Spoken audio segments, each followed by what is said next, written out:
Hello. Apologies for that delay. Had some sound issues.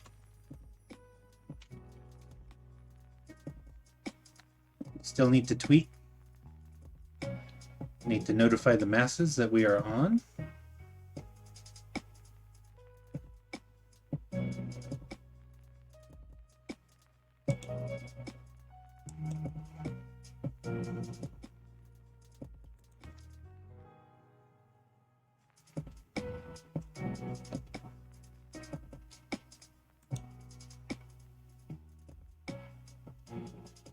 Just taking me a second to do that.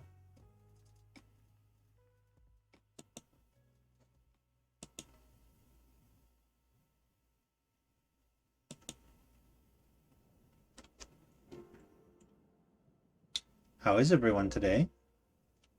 Hopefully you are doing well.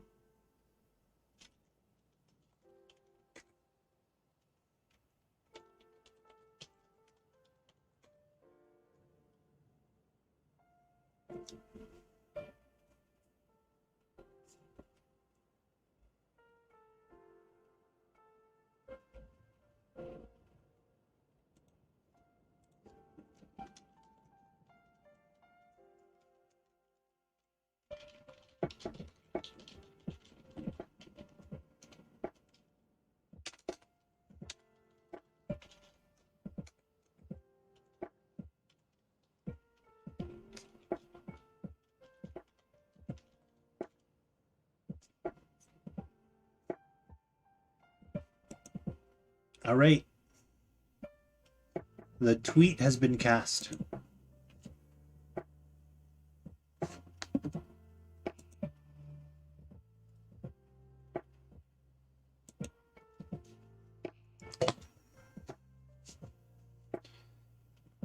So today might just be a very special episode of 8 Games a Week because we are going to be switching things over to Notion.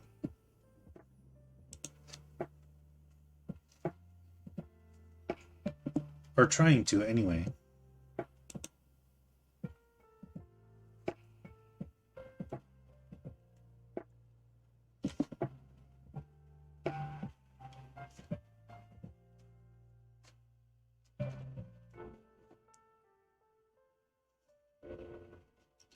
Sorry, this is taking just a second longer than I wanted it to, but that's okay.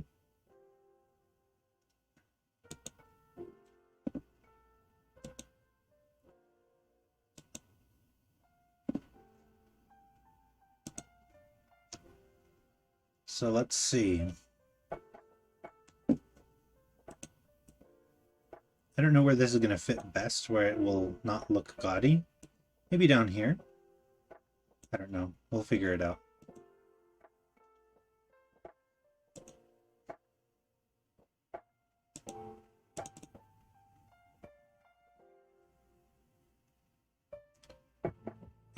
Let's see.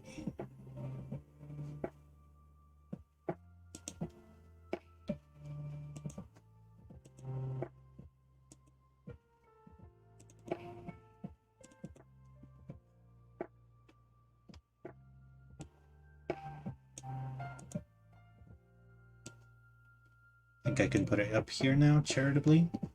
Give it a little bit of background color. All right.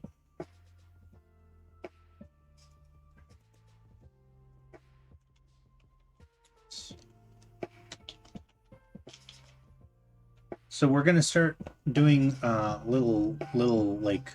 In fact, this might be easier if I actually, whoops, shrink the page somewhat. So forgive me for fiddling. If we just do more like that, maybe, and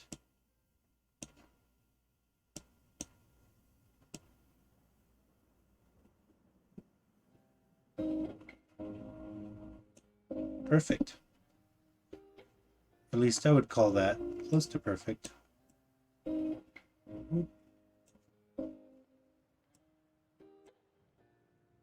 Cool. Hello.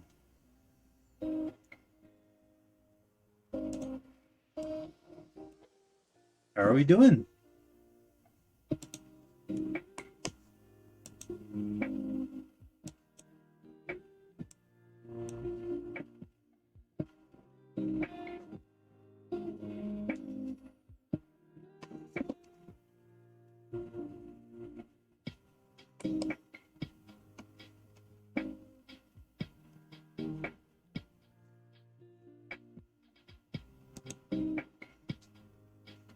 working. Yeah, I hear that.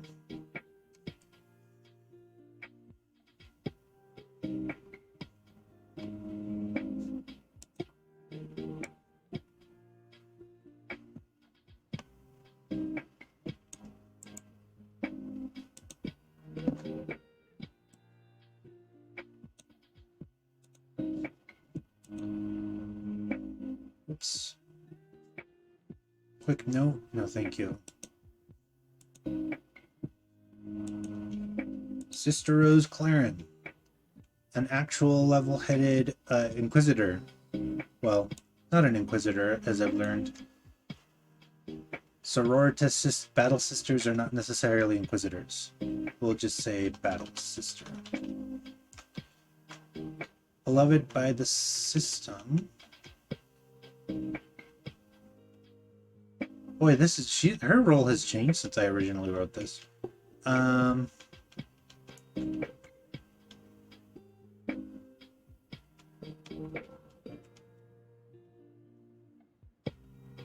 But yeah, so here's Sister Rose. We're gonna have to find a good icon for her, but we'll work on that in a minute.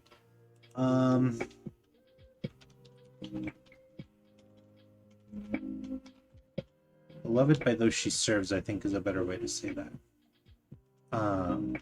Despised by those who cannot fathom her generosity.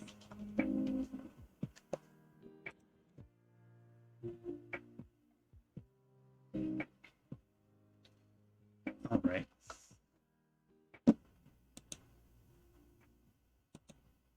What is this? I used a template to do this, so we're going to remove these characters.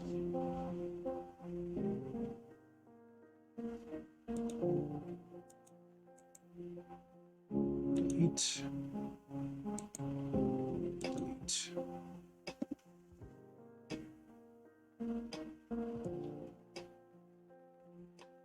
Okay.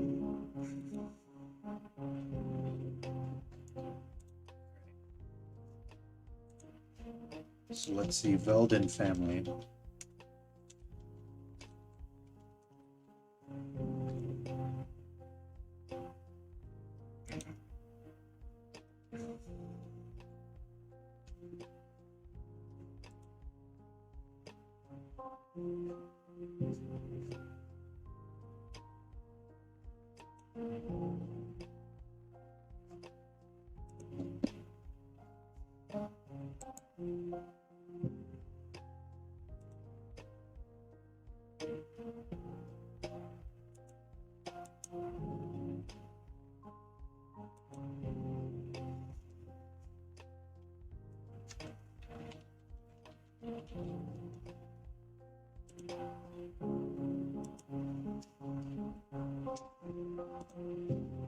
So I don't have much to report on my Monday game, as we still have not played. We still need to finish that off. And we just have not. So let's see, the Veldin family is a family of prominence that made a fortune trading minerals from an asteroid that they received as a gift from the Ecclesiarchy. Once a poor family that rose to prominence after devoting tithes to the Imperium. The contributing people of the lordly caliber. The Imperium recognizes their greatness, wanted more tithes, and gave them the rights to an asteroid, and they got rich.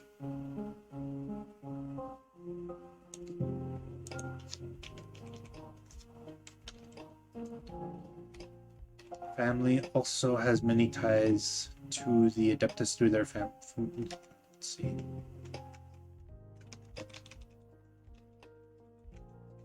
To the Adeptus family has at least 2 Space Marines, 6 Inquisitors, and 2 Mechanicus. And a Commissar. Their family tree. Right.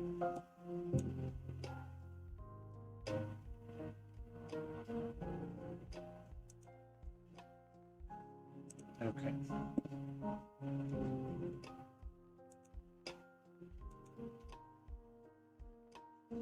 So we're going to start with Adeptus Mechanicus Approximator Class 4628 Veldin.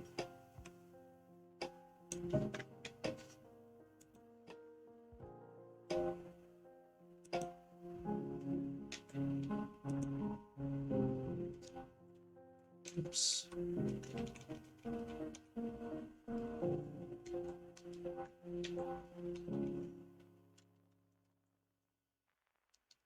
So really, what I'm trying to do here, as you might have been able to kind of ascertain, is that we are now transporting all of our NPCs and so on into this Notion thing so that I can keep everything straight. Because I have not been able to, as of recently, keep all of these details organized. So thanks to the recommendation of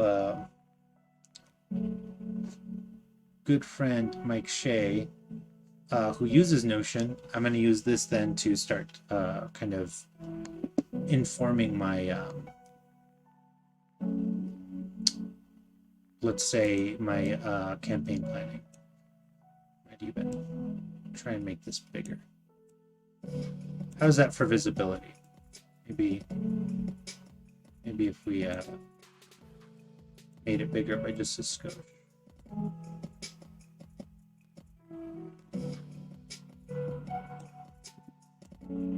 Like that, maybe?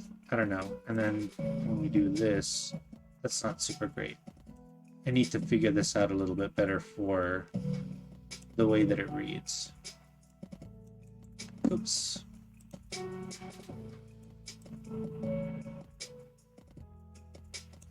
How's about...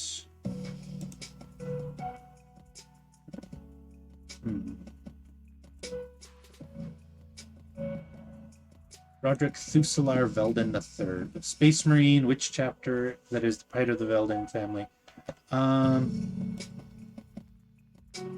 We're gonna say that Thusalar is with the Imperial List.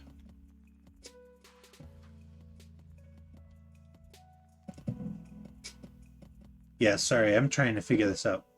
What I think I need to do, like I did before, is...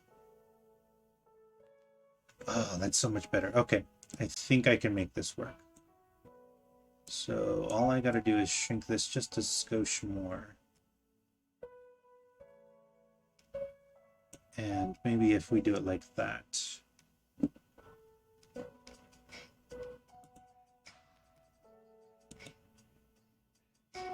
Oh, that's perfect. I love it. I love it. Okay, that's way better. It does away with a lot of that extra business. Okay. So we've got Roderick Thusalar Veldin. See, been promoted to leadership position, various dangerous large-scale issues, pure, decent, and just, easily swayed by his emotion.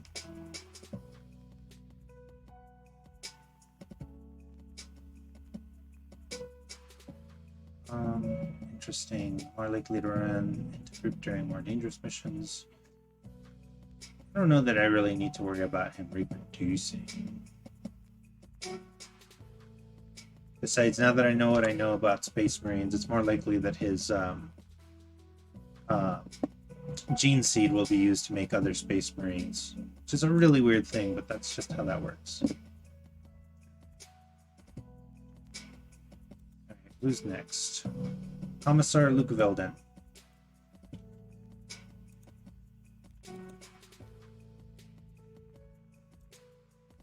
And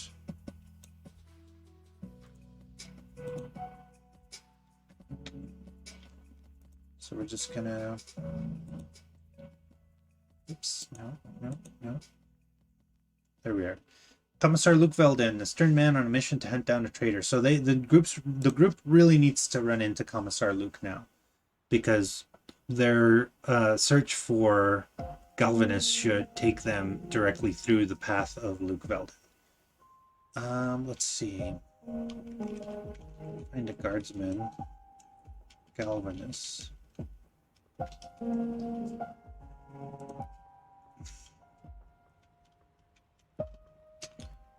see, we're gonna have to create. Oops. Like that.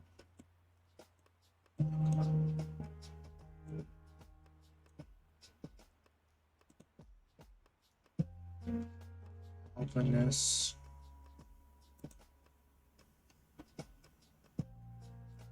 Resting. So the unfortunate part is that I cannot figure out how to make like the creating the page work. But once I've created it, where is Galvanus?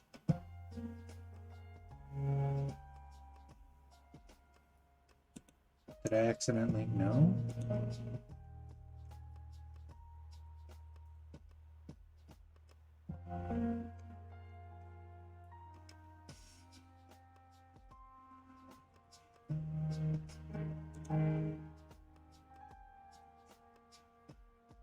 Oops.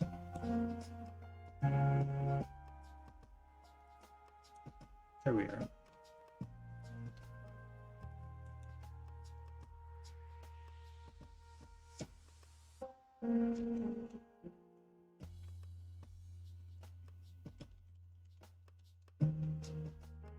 Galvanus Breaston, also known as Lick of the Whip.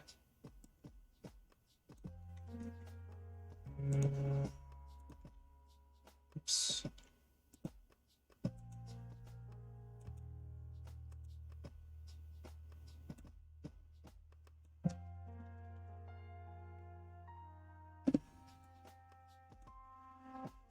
All right. We can hyperlink. So now I can be like, Commissar Luke. And then similarly, Galvanus, we can hyperlink. Boom! That's so cool.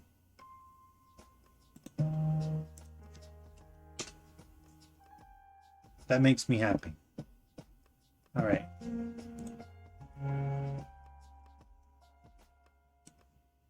So Mercurius Deltor, we haven't brought him in yet. So let's see.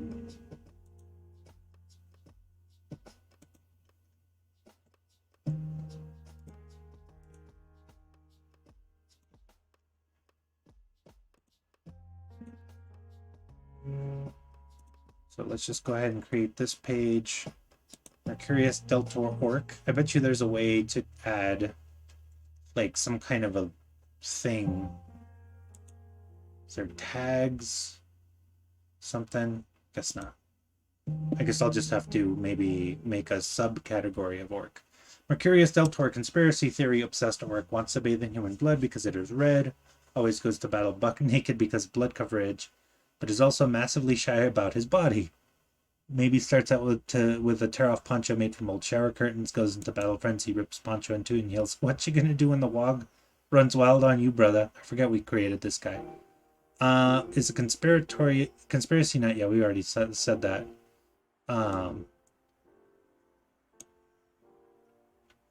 Try selling water filters and dietary supplements. Umi's also has pocket sand. Don't ask where he keeps it. Cool. Forgot we made that guy. We're gonna have to keep that guy around. Or bring him in, rather. Ooh, Briffandelia Casferin. So let's see. I think what I need to do is create a category. Villains.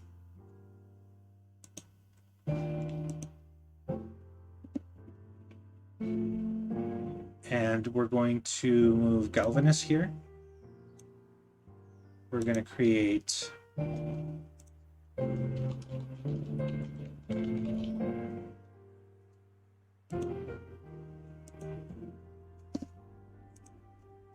oops.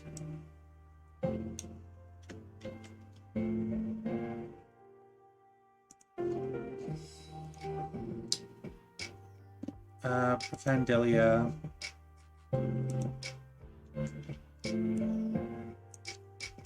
password.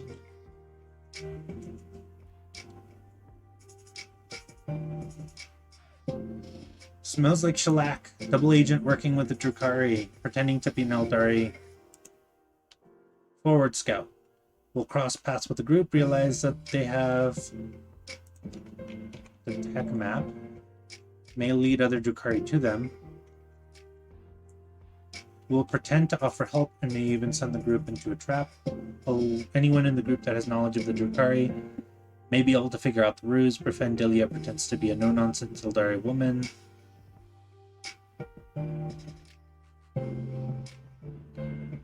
With no time for pleasantries, but is in reality sadistic sociopath.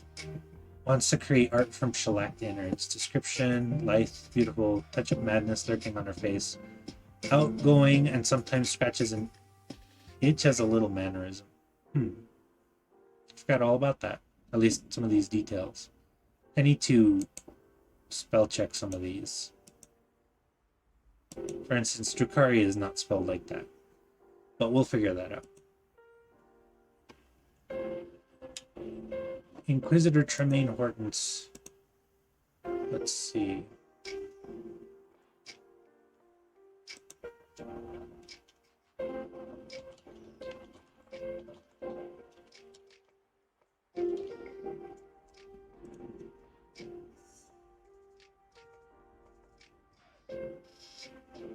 Oh shoot, I forgot that this was that guy. I totally included him, and he's totally out of his goddamn mind. So we're gonna have to do something with that. Actually, he's technically a villain. Inquisitor Tremaine Hortons. Let's see, why? Wait a second. Oh, is there a whole... Oh, whatever. Wait. So, Inquisitor Tremaine Hortons, a staunch Inquisition master, thinks the Gilead system... Let's see. In charge of Gilead. Thinks the Gilead system is doomed, wants to create an ark to ferry the only worthy and pure to safety in the Holy Imperium. Might consider a desperate plan to use cryo chambers and set a course around the Great Rift. Is currently on a quest to find the most worthy. Okay, may offer seats on the ark. Ark in question is an ancient 35k artifact made during the time of Doge Vandire. Was meant to at one point be his personal... Doge's personal vessel. The drama that comes from this is that the Inquisitor will soak up and hoard resources that could help the Gilead system, including a number of weapons, large piles of war gear, and lots of food. Interesting. So that's a huge thing that I forgot. And we're gonna add interaction. Group met with Tremaine. He asked them to find Galvanus. He may use Galvanus as an example to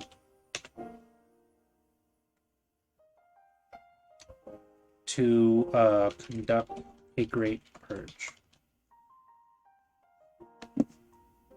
So Eli, how's this view? I'm trying to think of whether or not I need to switch.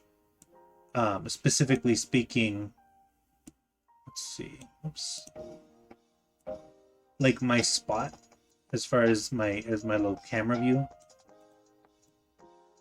because I feel like I'm maybe taking up too much, but it's like it seems like this is perfect for being able to view stuff.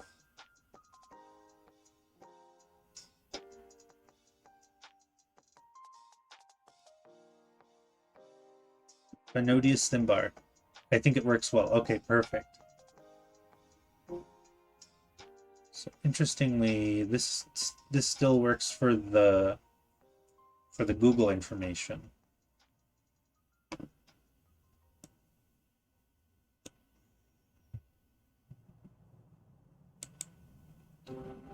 All right.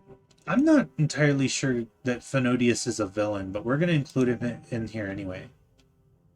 Let's see, is this...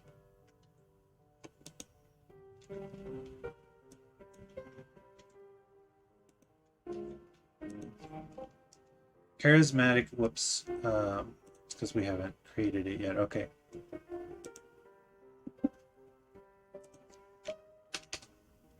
Charismatic leader of a Hive-World gang. Big Secret wants to lead a rebellion. Gilead Prime has gotten tens of thousands of gang members under his control. Has a heavy bounty on him. Maybe being targeted by one of Lady Hyacinth's former associates. Guess a question mark is merited. Interaction.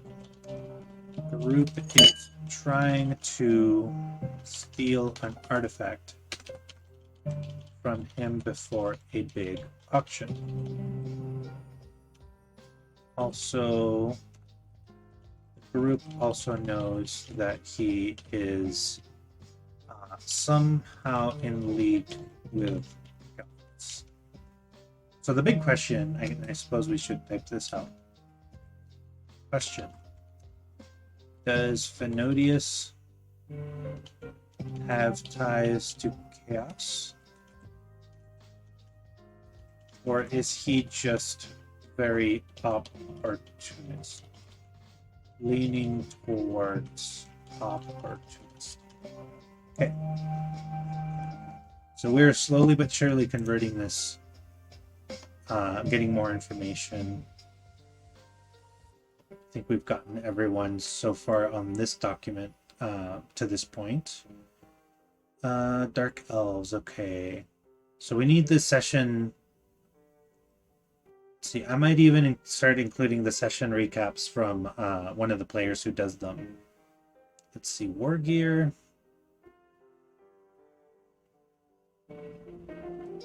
Repentia, ooh.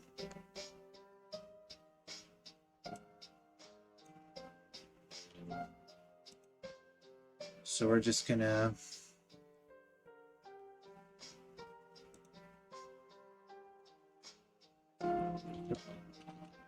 Sister Rose's Repentia.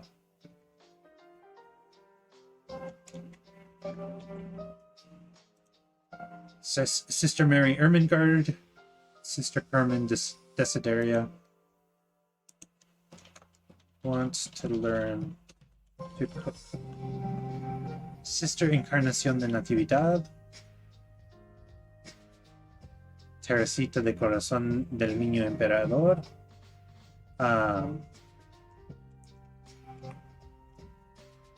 names below maybe for future use. All right, fantastic.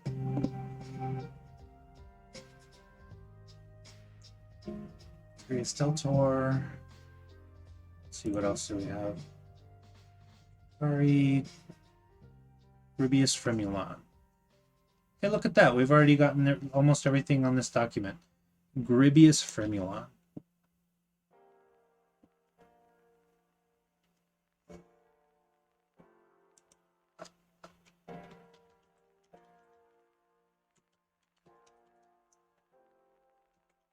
Rogue trader that saved the group at the onset of the campaign.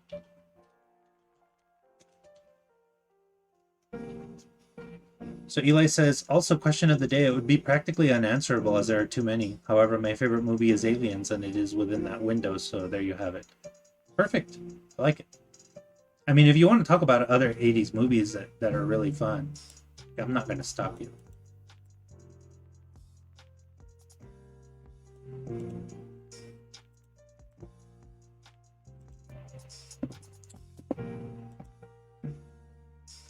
Where were we? So Veldon family, Gribius Fremulon. Stereotypical. Well, no, I don't want to just. Free. Let's see. No, how do I want to describe this guy? I'll make a list. Yeah, please do.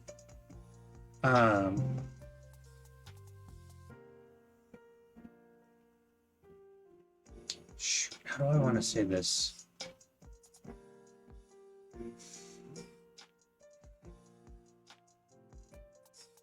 Freewheeling,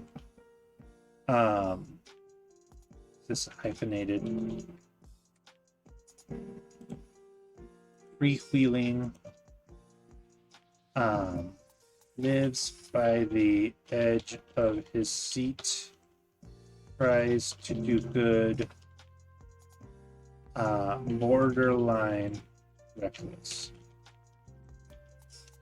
The group may run into him again if he needs to swoop in and save the day, but may actually do more harm than good, depending on the situation.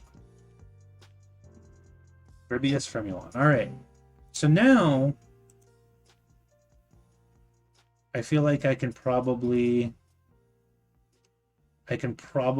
archive this because all of the relevant information has been extracted, which is good.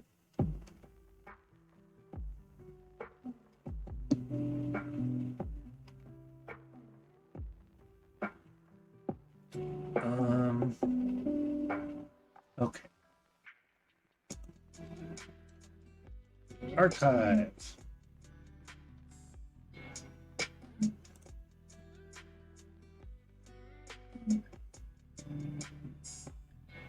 All right, at some point I'm going to do a whole thing for all of the different sessions, and that way we'll have a better kind of organization of that, because I think right now we're just going a little crazy with it.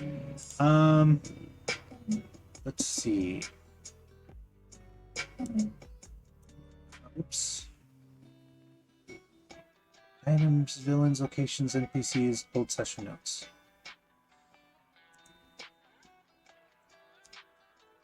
Session 11. 5. 9? Haha. No, it would have been 510.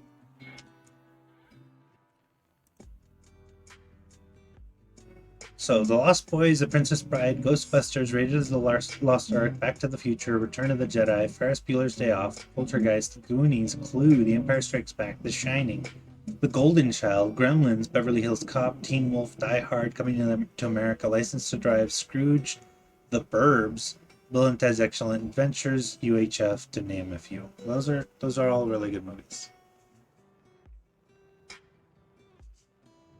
Last session.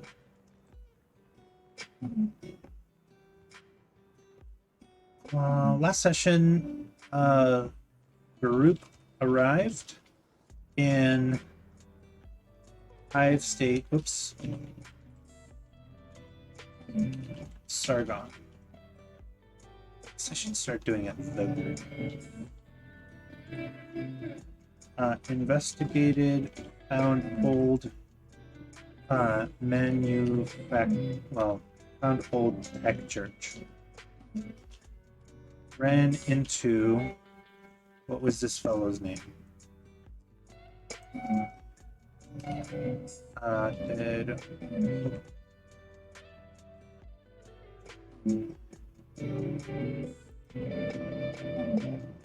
Briar's done BRB. Okay, no worries.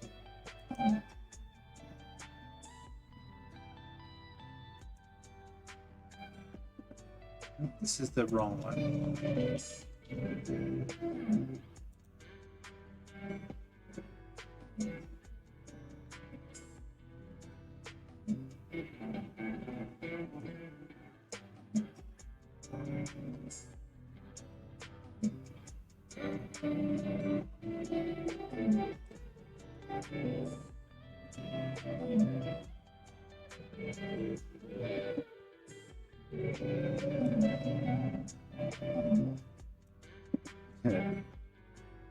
Hello, hello. How are you doing, Looney?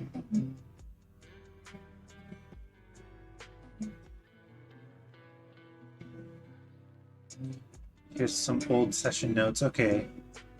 Truven. That's right. Ran into Truven the Great. A brain stuck in a floating BB-8.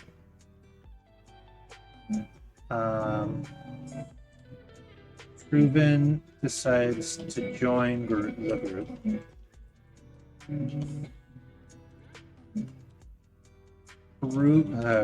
The group finds the underhive, let's just call it city, of Phenodius, and infiltrates it with melon steaks. Searches around. Bones finds the villa of Phenodius, sees Galvanus. Somebody else snuck around.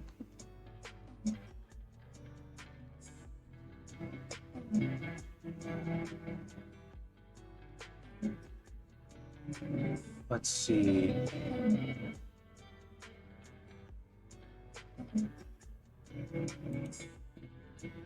I think maybe Simsol finds warehouse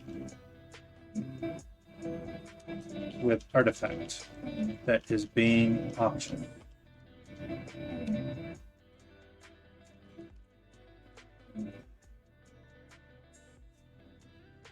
Actually, let's sorry y'all, visibility on this is not great. There we go, that's much better. Artifact is being auctioned.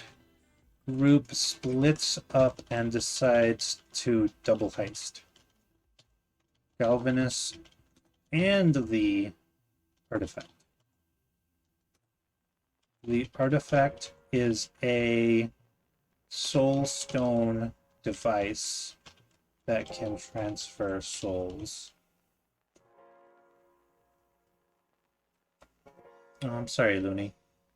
First supermarket trip, yeah. That would be rough. Let's see, artifact is a soul stone device that can transfer souls. That is desired by Group Kari. I believe that's the correct spelling of that.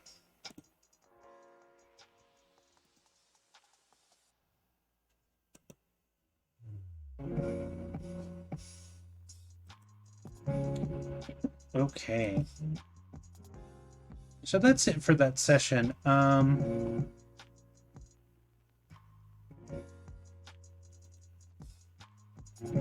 Next session, planning. Ongoing.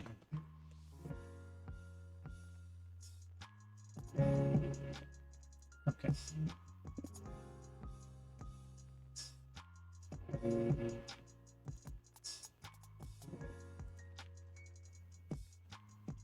Four, 5, 17. 22. Next session will be You have returned! Alright, next session will be double heist. Group will run into a few people, including Gryffindor, Inquisitor Veldin, and let's see, some mutants, a rival gang. I feel like there's more. Oh yeah, Eldari.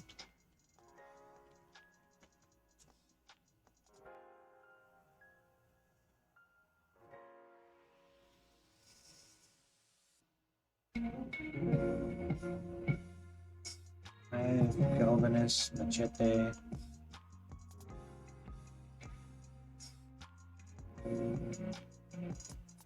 Slick Sinestrix.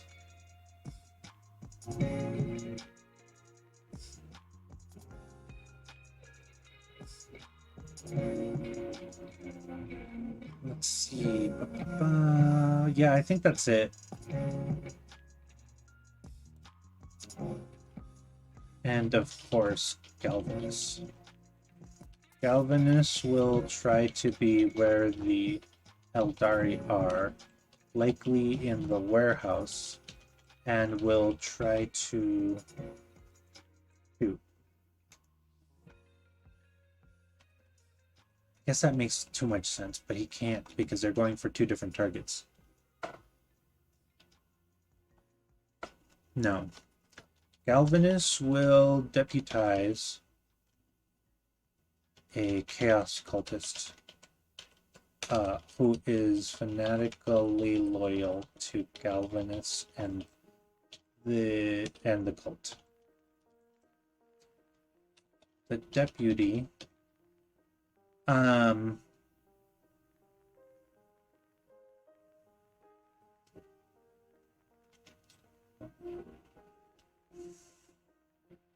Marina Blade face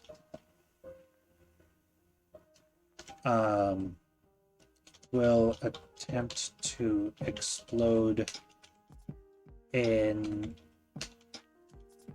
Eldari explosive. Explosive, blaming the incident on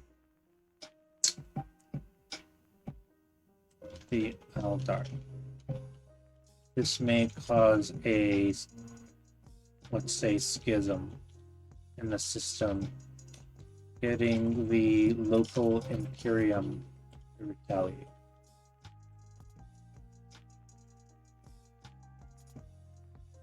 Looney says, a state named Sargon, but are there Applebee's there? Applebee's equals disappointment. Yes, indeed.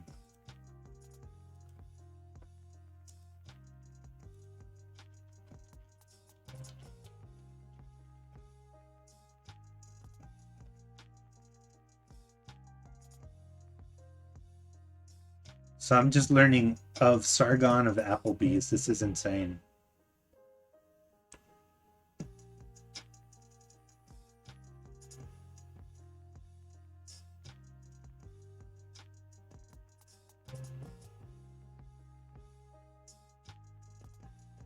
But that's enough of that. All right. Things to do in the villa.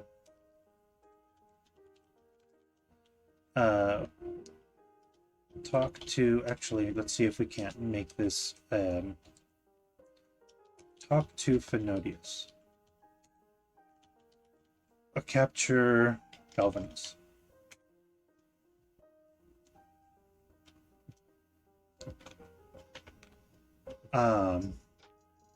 Let's see, Inquisitor Belden, probably nearby.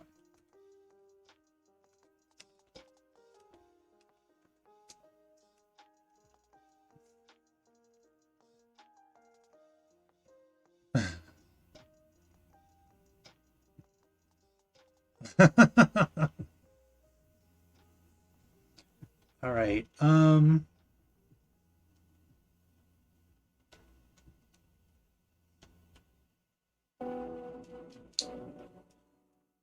Let's see. Tangled with a pleasure matrix. A daemon that takes the shape of, or I guess a daemon that takes geometric shapes and exudes an overwhelming sense of pleasure before ripping you to pieces with jagged. Yeah.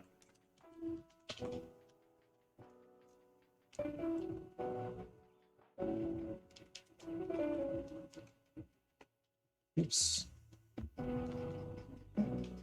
This may be what makes Phenodius not like Galvanus.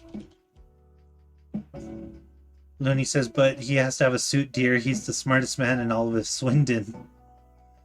I really need to learn what this is. Like, I've only gotten a taste, and it's just, it sounds absolutely twisted. All right. Let's do the same thing. Things to do in the warehouse. Oops. Oops. Tangle with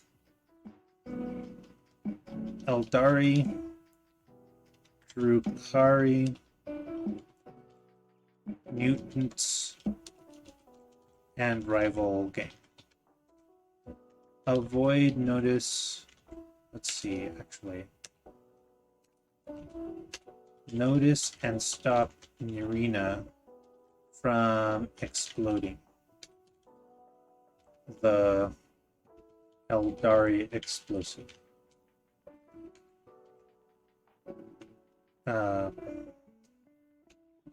BTW explosive could cause a chain reaction and bring down chunks of the hive.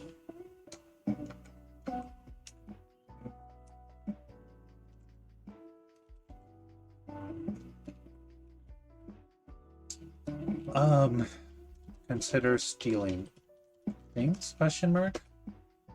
And then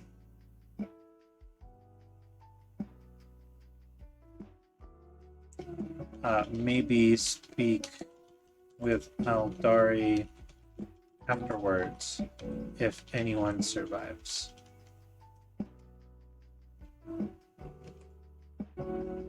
Looney says, I bet that means old Jim doesn't even have a suit. That feeling when you can't save the Western world by failing spectacularly at a Brit-Bong election. Oh my god. Alright. So I think we've got things well in hand. We know it's going to happen next session. It's gonna be cloven in two ways.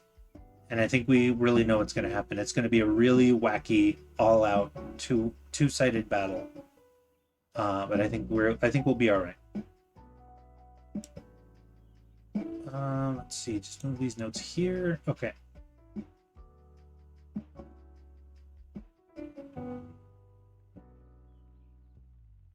Oops. Did I? Nope. Okay.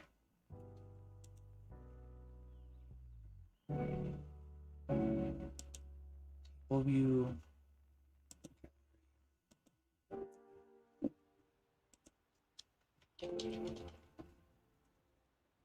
Okay.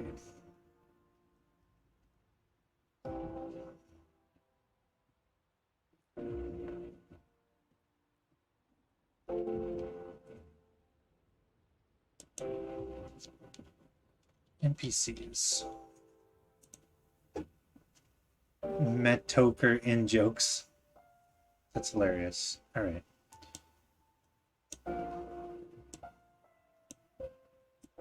Belden family, Sister Rose. There's way more information to switch from the other document to this one, but we'll do that in time. Let's see, villains, items, locations. Whoops. That's fine. NPCs. Talk on it.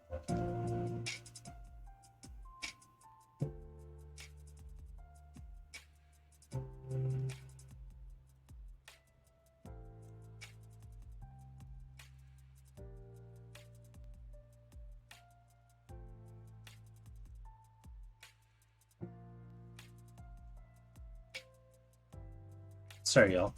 Missed the name of the thing you're using. So this is called Notion.so. You can go there by going Notion.so. But it's like you saw a little bit of the view of it before I kind of made it all wonky. But this is really what it looks like. But I don't get to show you this part over here because otherwise it would cut off a ton of the text. So just do like that, I think. All right. So this is a relatively short planning session. I do want to create a new NPC as is my way. So let's do that. Characters, NPCs. Let's see. Do we want a villain or do we want a regular NPC? Let's shoot for a regular NPC. And we're gonna go for...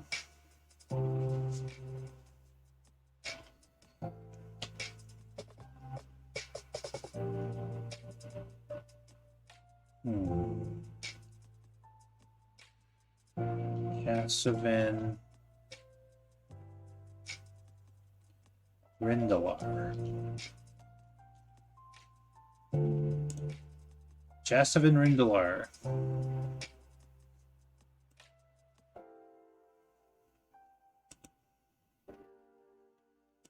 And Jasavin, we're going to say, is a bounty hunter. Used to work closely with Hyacinth. Has since started working with... Let's flip this coin.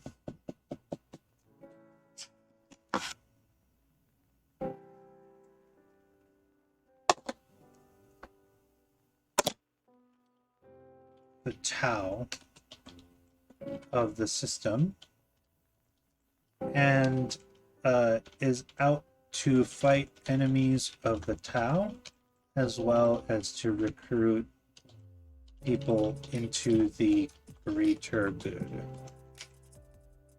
Is likely to want to capture Galvanus because he let's see, because he caused Revis harm to the Tau.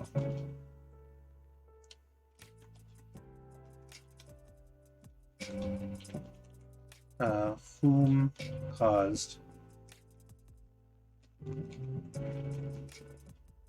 Jasavin. It's likely to want to capture Galvanus, whom caused grievous harm to the Tau. May even try to scoop Galvanus before he can be made example by... What is dude's name?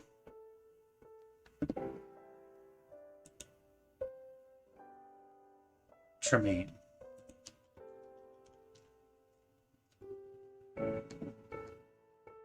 And before I forget, Link, Tremaine.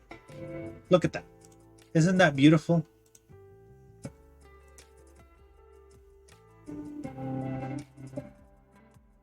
Let's see, Gilead Prime, Lady Hyacinth. I need to create a page for Lady Hyacinth. Galvanus. Boom. Isn't that great?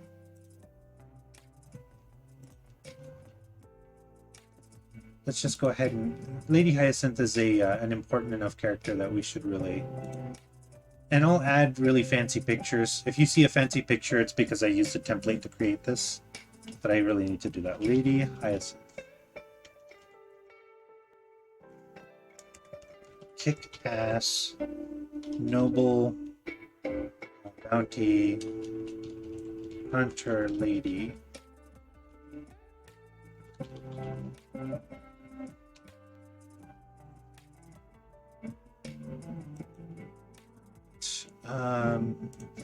So I need to write more in for Lady Hyacinth, but at least now I can do things like this. Hyperlink.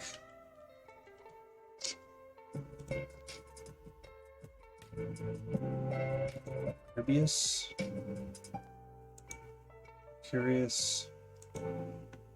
Veldin. I don't think any of the Veldins are tied to Sister Rose.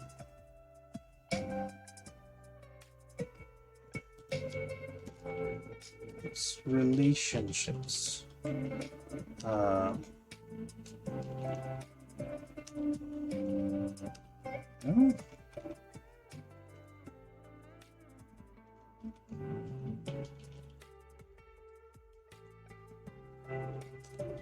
Hyacinth does not like her.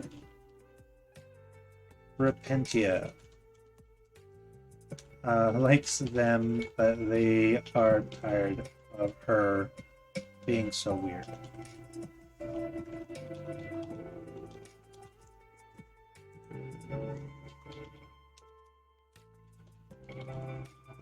Let's see, is there a player-facing section where you can show them stuff and not show them stuff? I know it's not presented that way. I don't know, actually. But I would love that to be the case. I would love to be able to show stuff like that to my group. There's another program that kind of sort of does that, and I cannot for the life of me remember it. I want to say it's like kanka.io. Yeah. And I almost thought of using this program. I'm going to show it to you real quick. But kanka.io, I'm just going to move this to kind of give you an idea. This allows you to do stuff like that a lot more easily.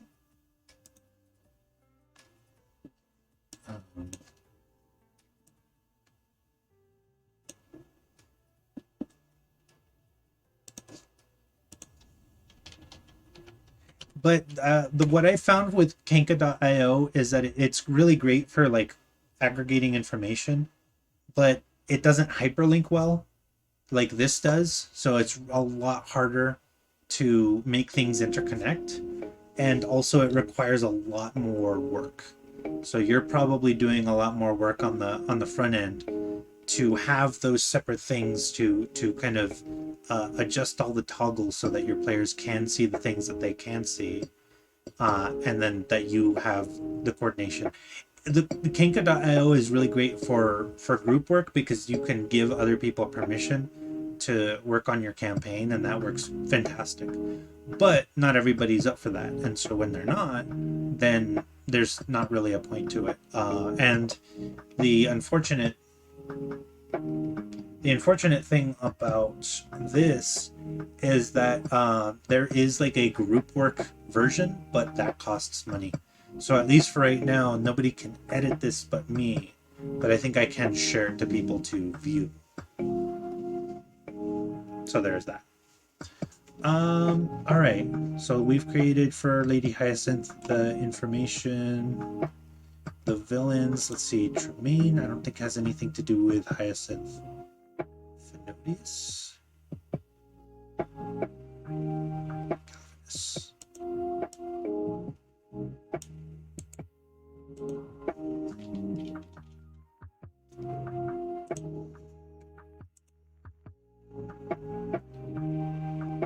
All right. Visitor Tremaine. Fandelia. See Jasovin. Okay. So I feel like I have spent a significant amount of time messing with all of this, which is great. It's fantastic. It's kind of on par, but I can already see the fruits of this labor where before I'd be like scrolling like mad trying to find session notes and so on. But now all I have to do is make a few clicks and I'm not doing like this weird scrolly scroll all the way through. And then again, at some point I'm going to start extricating all of the information. Oh man, this is like way to the side. I'm going to start extricating, maybe if I do this. No, that doesn't do it either. Oh well. I will start extricating the information such that, let's see, maybe if we do that just for a second, that we can use the rest of it. Like Arthur Harridan, we'll throw him in there. Some more information, Phenodius Dimbar. I can even throw like some secrets in here to be like, hey, don't forget these secrets. And then I can go to the little secrets tab and remember like, oh yeah, I really wanted to do this thing. Plus I can start putting in locations. All right. We will work on that later. Okay, Wednesday, Dawn of Fae. Do I have a thing for that? Yes, I do. Characters, items, villains, locations, NPCs, and old session notes. So we're going to start with our old session notes. And let's see. I guess that would have been May 11th.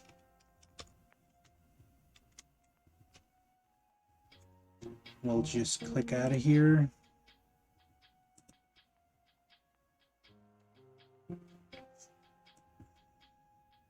And I guess what we'll start to do is we will, given that we're flipping back and forth, let's see. We're gonna maybe start to abandon this as we kind of move to the new format. That's okay. I've got all kinds of really good archives of that, but this will be better for keeping it all in place. All right. So 5/11/2022, Dawn of Thay. The group decided to. Well, let's start with this. So group found stuff. And in fact, I need to 3 Spears of Destiny. I need to create them on D&D Beyond. Made choice to try and fight red wizards after their retreat during the big battle. No, I'm glad Eli, I'm glad that I introduced you to these things. Hopefully you'll find use out of one or more of them. So I know that Kenka.io was great for my Eberron campaign when I was doing it. I'm probably going to use this now, but at least at that point it was really good. Stuff is great. Let's see. Meanwhile, let's see. What is Valindra stole the Ice Node artifact.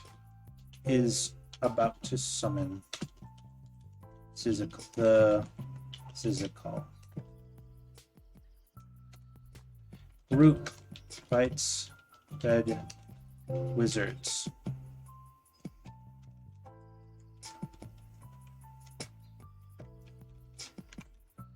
Is about to fight from a ridge where the red, or I guess the Zentarum army has taken up there. That's pretty much it. That's a pretty succinct kind of recap of what happened last time. So, what did we call it over here? Next session planning.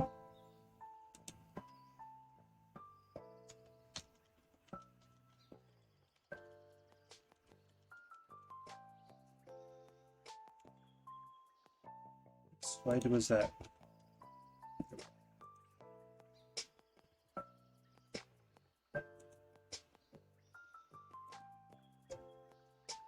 So, not tomorrow. 5/18/22. Group will have group will have their battle against the Red Wizards. They will see a moving mountain. The mountain is very cold. The group will realize that it is the Zizikal and may have to take extreme measures to fight it. So can summon a floating island and crash it into the Zizikal. That's one option. Can extract Magera, the Dawn Titan, from Gontal Rim to fight it. Can, let's see what we got.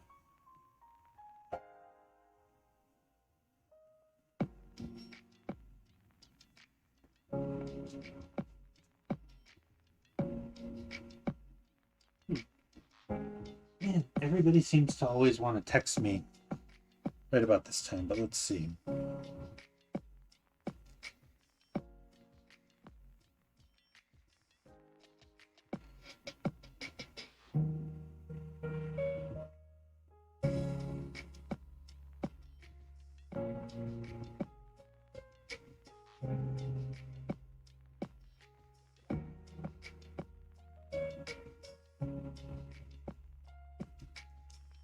All right.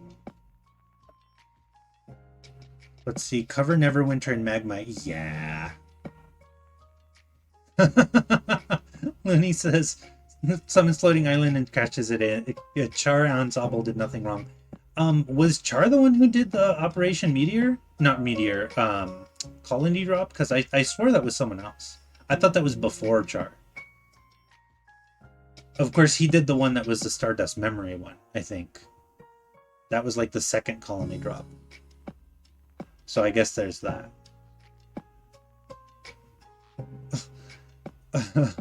Ruin a villain by changing one word. Valindra's scat mental.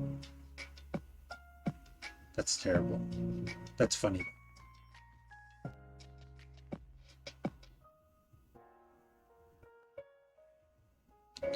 Let's see.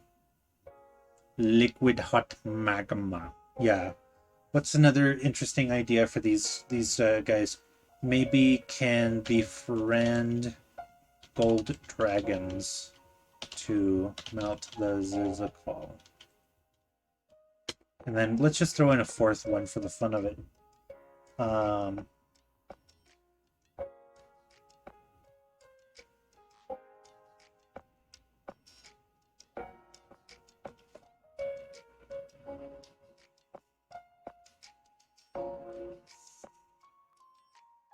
Shoot. Looney says, no, Char was going to slam an asteroid into Earth, but Xeon is always smashing things into Earth anyways, which is good. I mean, Sig Xeon, right? Let's see. What is another interesting thing that they could do?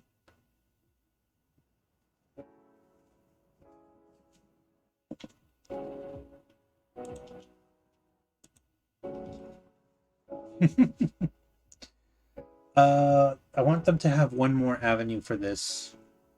Have Fenvalier construct a mega bomb, but it will need a, let's see, fire node.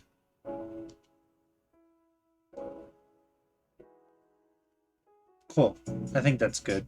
So they're gonna have to decide, and based on these four ideas, that will be the next portion of this. Basically, they're gonna have about a month before the Zizakal just blankets the entire area in an unnatural cold and destroys the High Forest.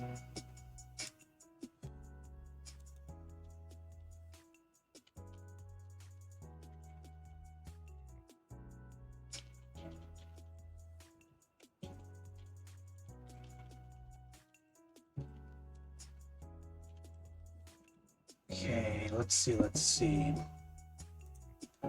Is the Mega Bomb going to be like the Prince's thingies?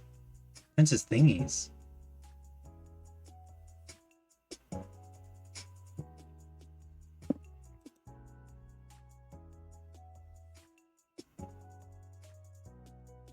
Princes of the Apocalypse. Yeah, actually, it will be a lot like that. I've been kind of sort of putting a few of those things in there.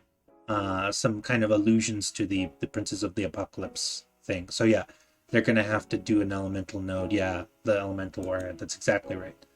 But so like Megara the Dawn Titan is a creature that shows up a few times in the main adventures, but it gets stats in Storm King's Thunder. The floating island kind of comes up a few times in some of the books, and then of course the Mega Bomb would be from Princes of the Apocalypse. But yeah, that's all very fun. Okay, but I think that's all I really need to do, except that I need to make those dang items, and we'll do that a different time. Shiggity shoot. Okay, so We can close that, close that. Klaus the gnome.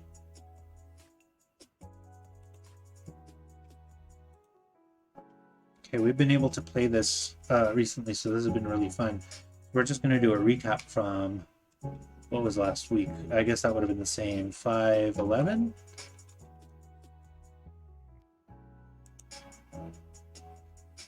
Yes. Recap. Oops, what did I... No. Recap. Let's see. Travel through... what is the... Shoot, what is that area known as?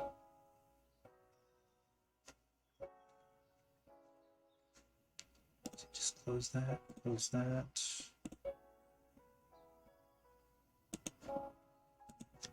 That's right. Travel through Karamakos. Run into Knowles, who ask for help retrieving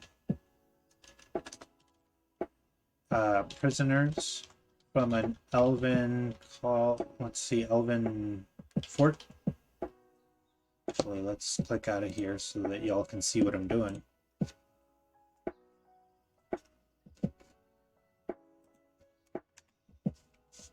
So I wonder if there's a way that I can just make the text bigger. Because if I can, that would be deuce or aces, not deuces. We'll figure it out. Klaus manages a clutch nat 20 and convinces the elves of the dangers of Vecna, and they release the prisoners, retreat to their home to prepare.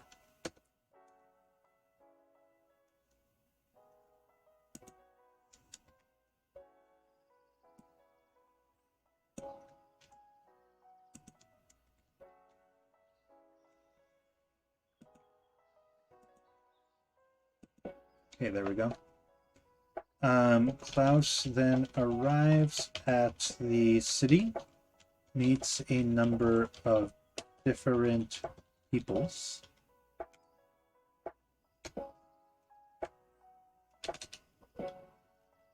Oops.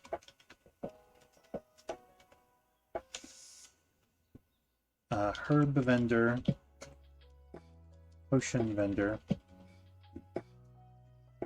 And then Looney, help me out. What happened after that? Was that more or less where we ended? Let's see. Eli says, "Is the mega bomb going?" Okay, no, you already asked that. They've got like, oh no, all right. I already read all of that.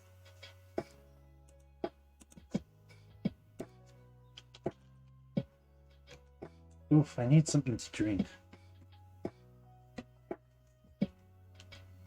Looney says, "I totally smashed the floating island onto that fool." Yeah, there's an angry red humanoid marsupial demanding an explanation about that. He wants to know what you did to his floating island and something called a Master Emerald. Oh, for goodness sakes, not him again. Are you the Eggman? Did you take my emerald? Give me back. Oh my god. Let's see.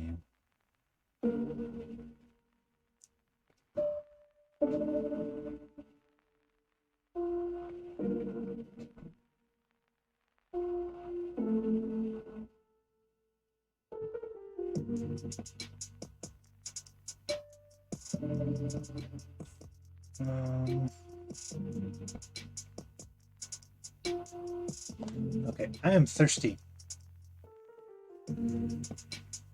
Ended on the shopping trip. Okay, so we're good. I'm gonna go grab a drink. I will be right back. I guess I should do one of these.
All right, we are back. Oh, snap.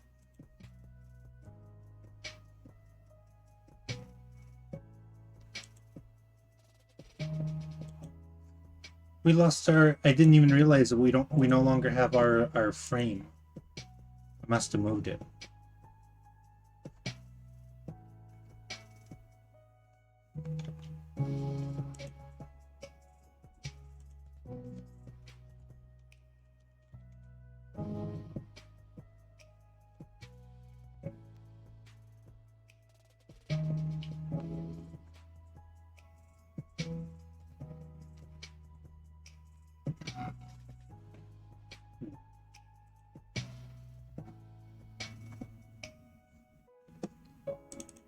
Now...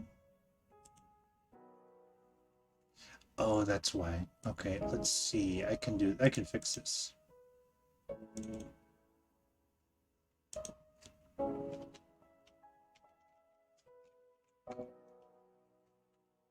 There we are. Oops. Oh, come on. Cut it out now. There we are.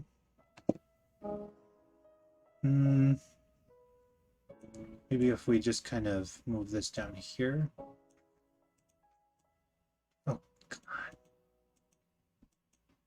There we are. Maybe I move myself up here. Yeah, I like that. That actually seems a lot better. Cool. I felt like something was missing.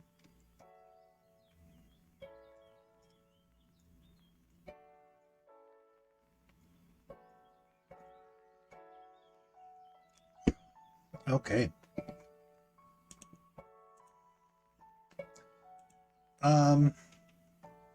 Evil group of thugs tries to talk to Klaus. Almost forgot about that. Did we stop with the group asking you to go into the alleyway, or did we somehow get out of that? That's the part that I am now fuzzy on.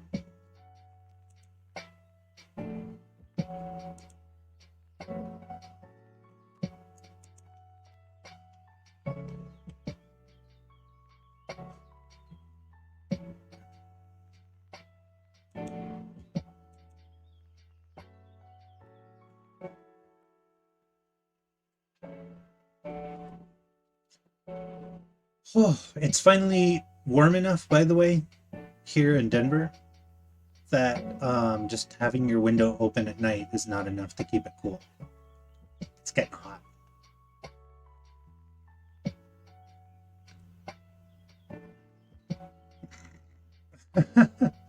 Looney, did you log into Klaus the Gnome as well? Oh, that's right. You bought that really rare plant.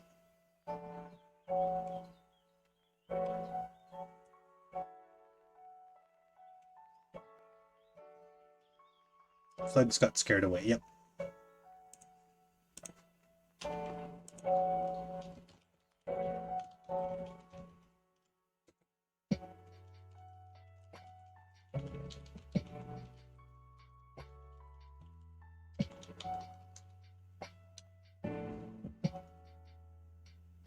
All right.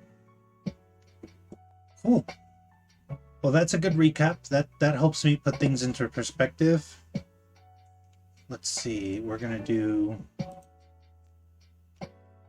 next session planning. I'm gone. Oh, shoot. And he says, yes, I did it. It was the last open tab on my browser from my last session. That's hilarious. Next session, find a boat, avoid weirdos, and question marks? So that's, whoops.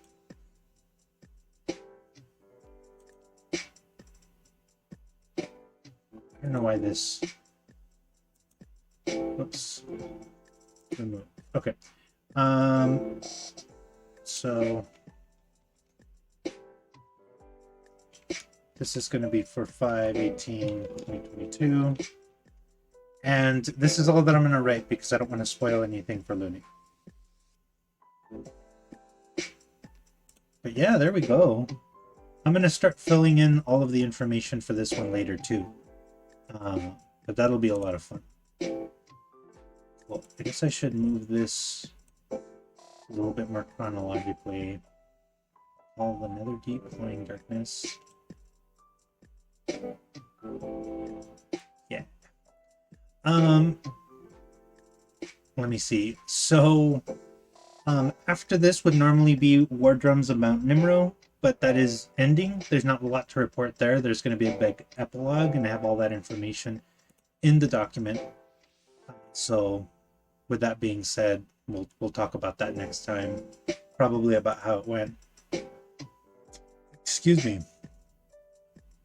But War Drums, big epilogue, all that business. So not a lot to do. I'm not even going to transfer it over to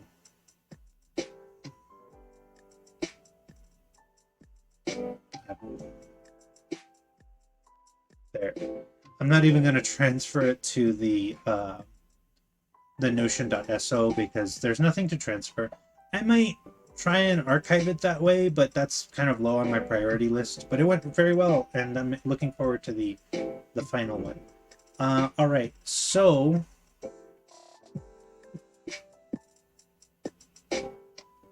it is getting hot. Let's see. All right. So we're going to go ahead and skip over our Thursday game, although next week I'll probably do some more planning on Cloying Darkness, which is going to be the Eberron game. There's a lot to kind of move over because I've already started some big planning on that, but I think I'm going to skip that for right now. Wild Beyond Witchlight. We're just going to do some very quick notes.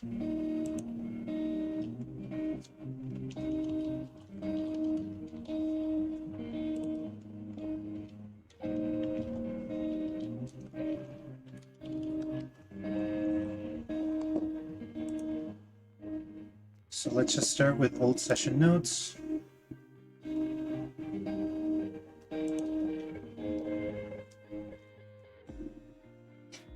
Let's see, we're just going to do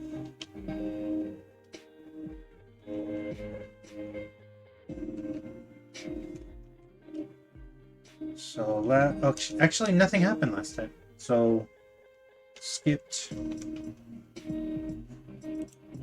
We'll just have that as a remembered memory that we skipped last session because people just didn't show up. Next session planning. So that's going to be the 20th.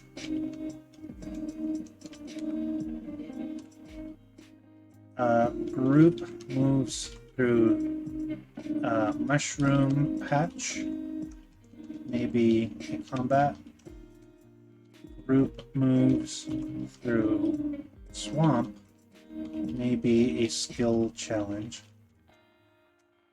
And then group plans to take on goblins, learns of ag, etc., etc. All right, not a lot to plan, not a lot to really worry about, but that's that. We'll start filling in information on this, but this should take mere minutes. We're not going to worry about that right now. Call of the Netherdeep. My Friday game has been going rather well. So let's see.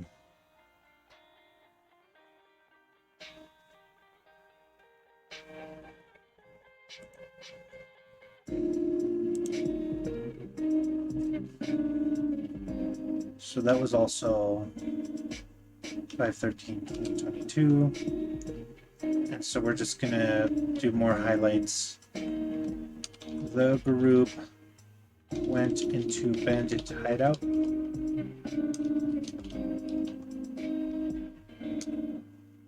Found weird treasure room. Reminiscent of Chrono Trigger treasure areas.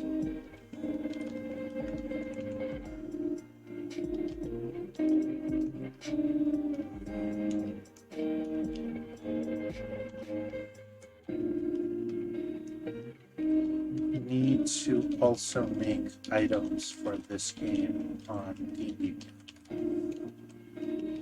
Group then found the item that Justice, the tiefling, was looking for.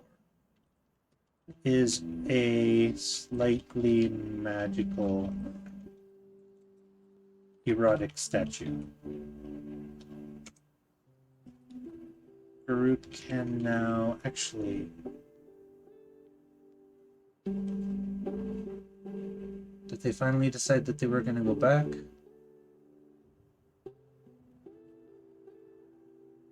I don't remember now. Group can now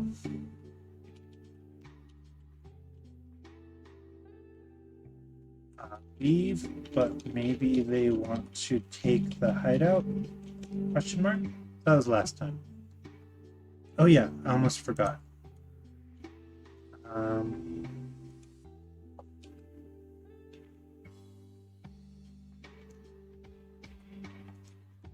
Fought a bunch of bandits. One chased them off. Oh yeah. Lots and lots of Thunderwave. So it turns out that out of the out of the 5 people who play in my Friday game, oh shoot, sorry, I did the thing. There we go. Sorry. Out of the 5 people, 4 out of 5 players have the Thunder Wave spell.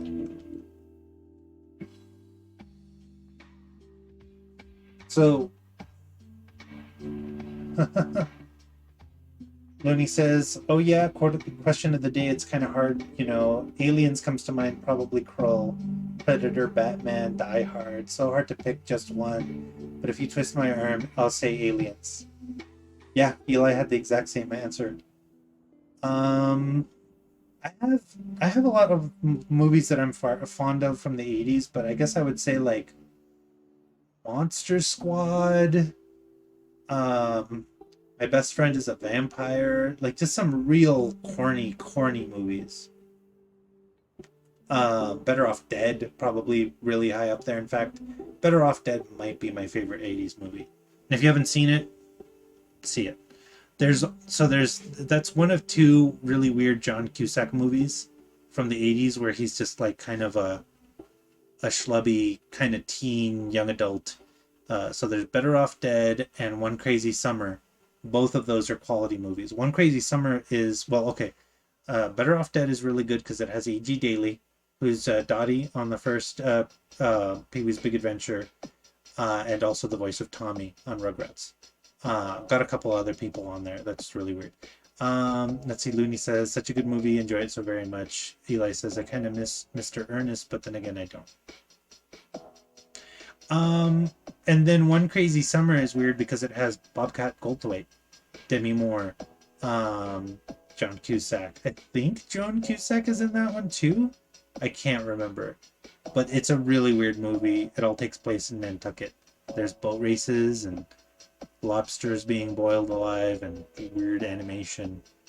I have yet to find One Crazy Summer on DVD, but it's starting to matter less and less because DVD is a dying format anyway. So I'm just going to have to either find a place to buy One Crazy Summer because I want to rewatch that, or I will need to find a more dubious way of watching One Crazy Summer. All right. But yeah, so the Friday notes are there. It was actually a relatively uneventful game, but eventful at the same time. Let's see. Thunder Wave Juggling.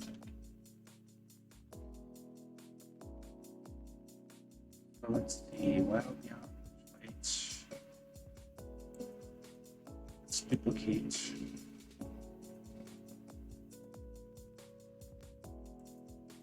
I've been doing this the whole time.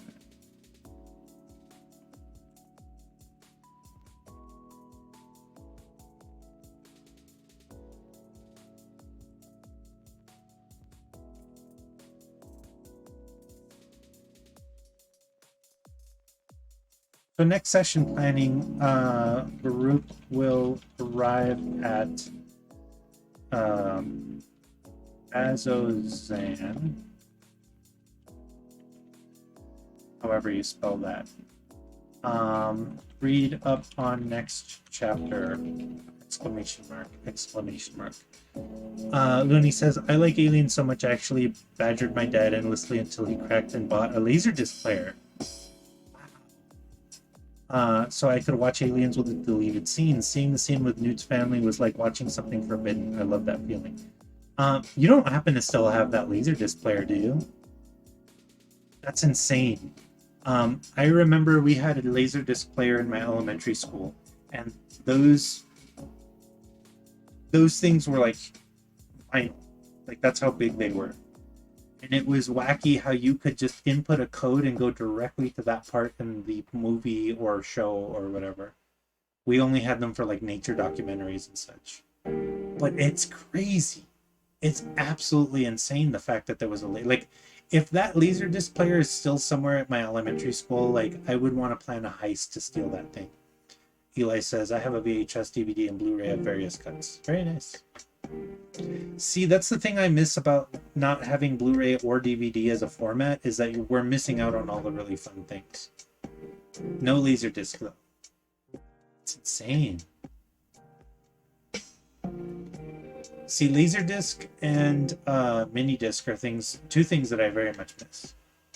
Although I never owned a Laserdisc, I just was in the presence of it.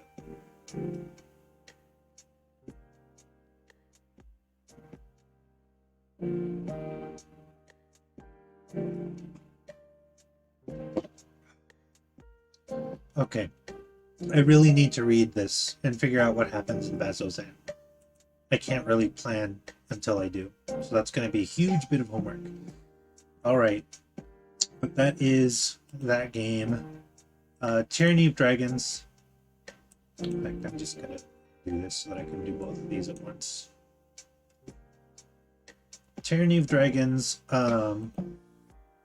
Colossus and Coast. We didn't play Colossus and Coast last time, so I'm gonna skip that one because I'm actually starting to wonder if I'm even gonna run that game. Because one of the players didn't show up, and he was the one that I was kind of planning this for. Whoops. Duplicate. I'm gonna move this here. Oops. No, doggone it. There we are. So we're just going to transfer the notes from last time. So highlights, old session notes, we're just going to...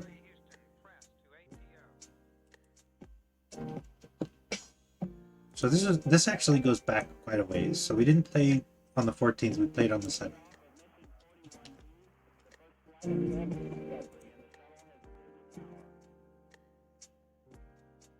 Eberron, so there's a lot to play. Okay, last game group went into Neverwinter Rift. Yeah, okay.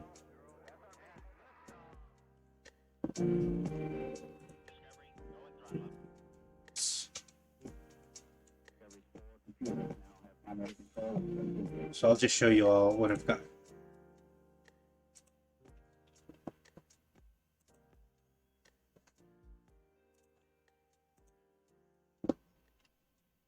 Looney says, unfortunately, no. Mom was big into throwing out stuff from older formats, and once we bought the Aliens DVD, she threw everything Laserdisc out. Oh my god, was that painful? Oh.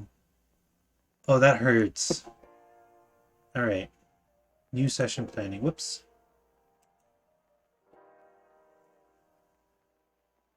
This is going to be for the 21st. Group will go to Moonshay Isles.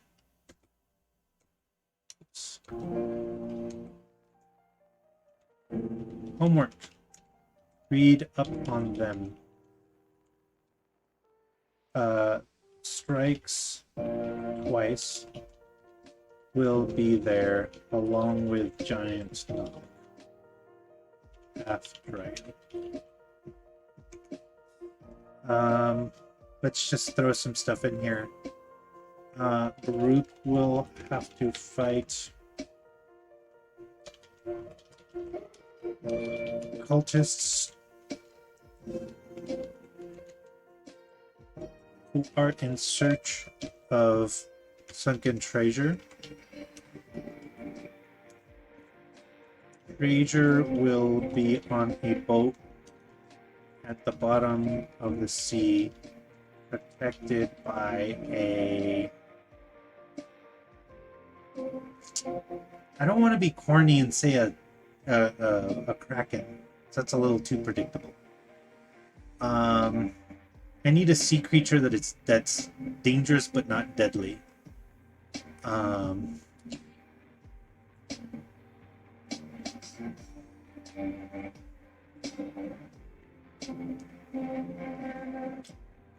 Looney says, oh, it was super painful. We had a big ass fight over it. We didn't speak to each other for like 6 whole months. 6 whole... Wow. I mean, yeah, that's a big deal. So I almost hate to do this to you, Looney, but what did you have on Laserdisc other than Aliens? What other treasures did you possess?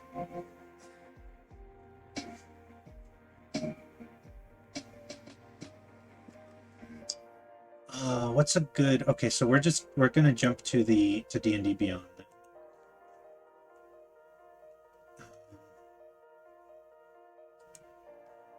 We're also going to copy over this information.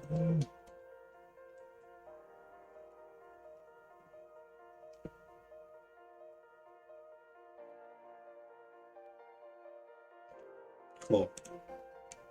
So it lines up.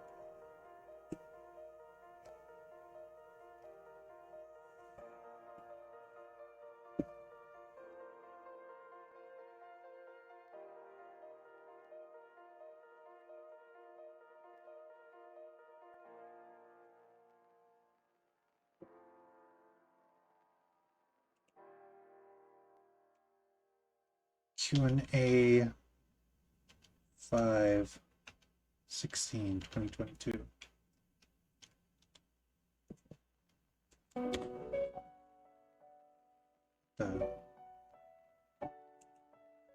Yeah, just... Yeah, that's all I need. It doesn't need to be anything fancy. Okay. Okay, so two things I need to figure out. Next session planning for Colossus and Coast. We'll talk about Colossus and Coast next time, maybe. I'll think about it. It's every other week, so I'm not gonna find out if we play again for 2 weeks. But that's gonna be weird. And in fact, we may not even, because that's gonna be... No, it's unlikely that we'll play. That's gonna be a real dicey. No pun intended. But we'll skip Colossus and Coast. Next session planning. I want to find... Indulge me for a second. I want to find some, like, big monster, like, undersea monster, that's going to be, like, not a kraken. Let's see. Looney says, sea creature, dangerous but not deadly. Basking shark, giant octopus. Eli says, the Fae were the first to live on the islands after the first sundering. The albino elves of the Lachey formed kingdoms. Thousands of years later, humans showed up and they decided that the neighborhood went bad and moved out. That's interesting. Excuse me. Let's see, am I logged in?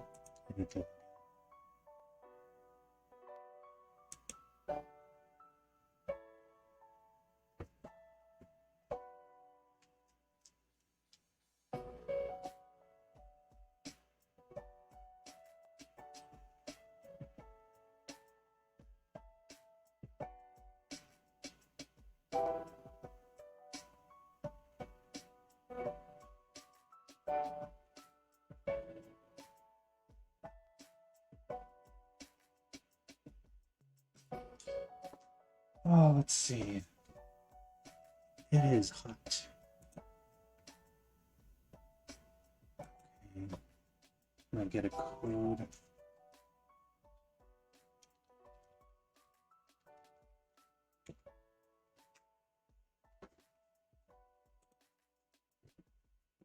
Alright, sorry. I'm loading D&D Beyond because I want to find something with a swim speed that's around CR. We're gonna say 10? Maybe 11.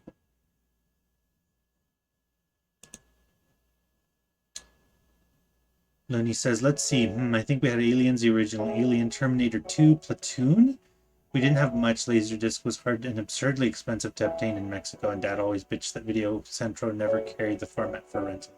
Yeah, I could imagine why. Like, you get one scratch on that guy, it is dust.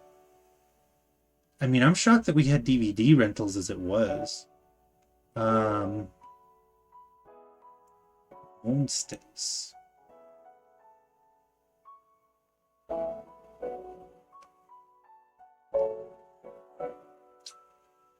So you can't see it, but I'm searching for monsters.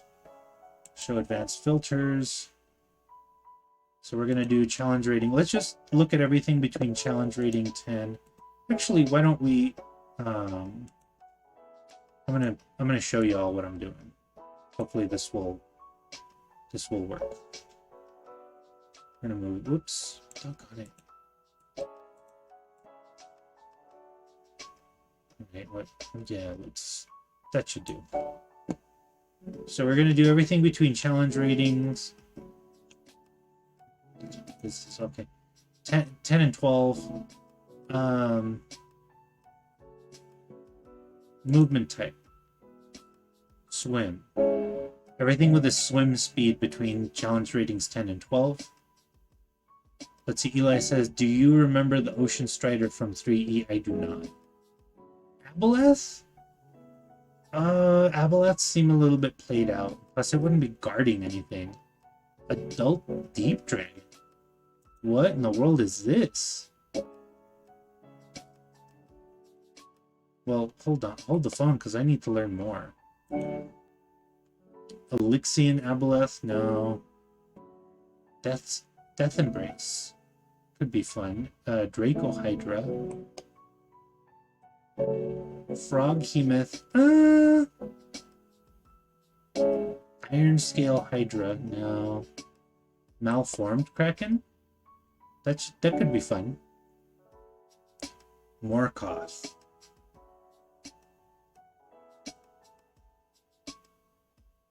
Reduced Threat Dragon Turtle. That could be fun.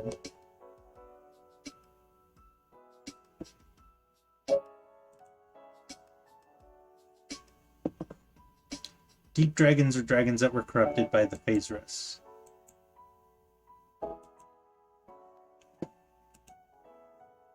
And Zircan.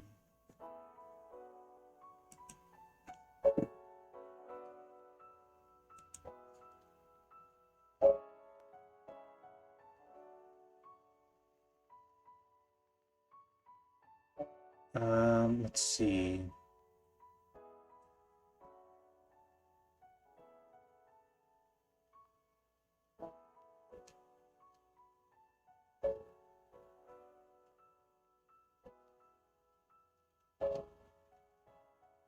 Making their lairs in the depths of the Underdark, deep dragons are nightmarish cousins to chromatic dragons. Warped energy.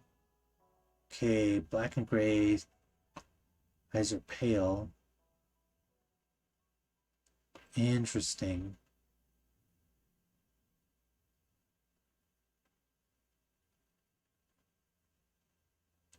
Curiously, it's not amphibious, so it's not what I need. Draco Hydra. What in the world?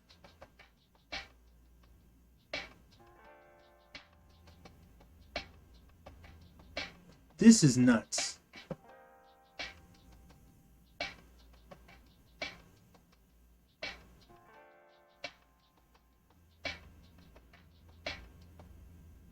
Okay, multiple heads, wakeful, has a swim speed, but no.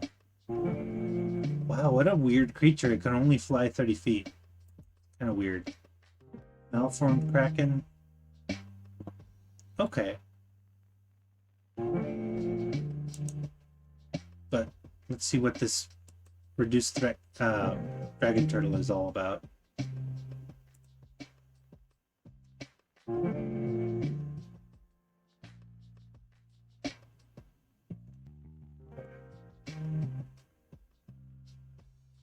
Okay. Let's see. Looney says, oh, you want scary and harrowing. Dad once dropped my Terminator 2 laser disc while trying to... Terminator 2 laser disc while trying to set it into the player for watching. He was horrendously incapable of operating the thing. Of course, he was also incapable of operating the Betamax too, so... Oh, wow. Eli says the Phasrus was a magical radiation that was remnant of high magic that shaped the Underdark itself. It interfered with teleportation and made drow weapons super good and melt in the world above. Yeah. I know a little bit about the Phasrus, but not a lot. Okay. So sorry, I'm just fussing over this. The concept of what monster, but I think I'm gonna stick to the dragon turtle because like I didn't want to do a kraken because that's just kind of it's played out, and if I'm gonna throw a kraken at this group then I want it to be special, not like this. So we're gonna go with the reduced threat dragon turtle. So wait, no, that's not what I want. Here we are. Protected by a corrupted dragon turtle, touched by Tiamat and turned into a black dragon turtle. Instead of steam breath, has acid breath.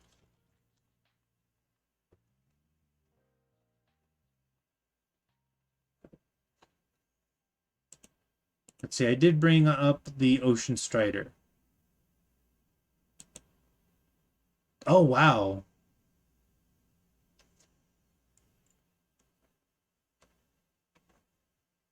Stuck on it. It's CR18. Yeah, I love that. I couldn't use it. I think the dragon turtle touched by, because it is a dragon, touched by Tiamat is the way to go.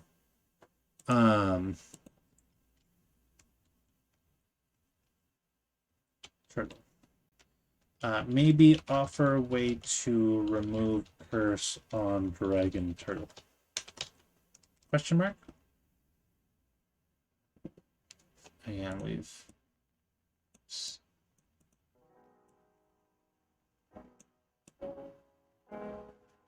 There we go. Okay. Fantastic. I do like that Ocean Strider. That's fantastic. But we're not using it this time, but I will keep that in the back of my pocket. Especially if they spend a lot more time in the Moonshade Isles, that might be something that they actually run into.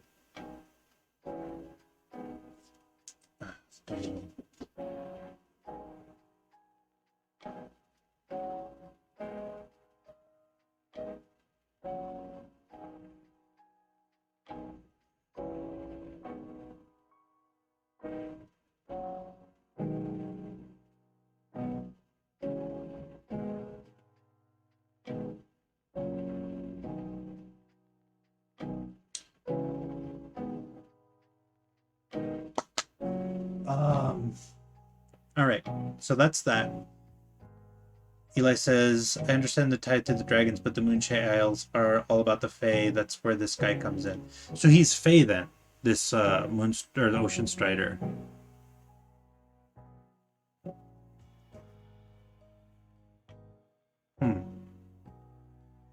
I mean, would it befit me to just not use the Moonshade Isles if I'm not going to throw anything Fae at them? Looney says, Touched by Tiamat sounds like one of the daytime drama shows they broadcast in America so much. Yeah, actually it does. Let's see. For right now, why don't I just put a note? Include more Fae. Shrug, it's your world, you know how it goes. So I'll consider it. For now, we've been on a while, but I want to give y'all an opportunity to do a Q&A.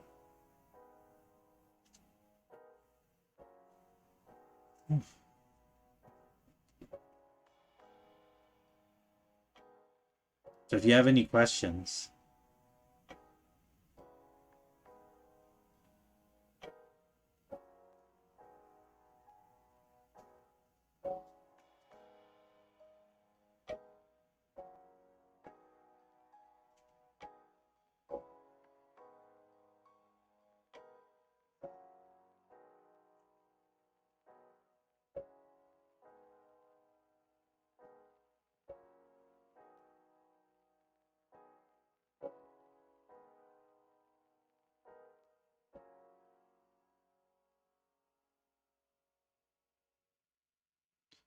I will, as usual, extend this out to anybody who happens to be in the chat, who maybe is not a talker.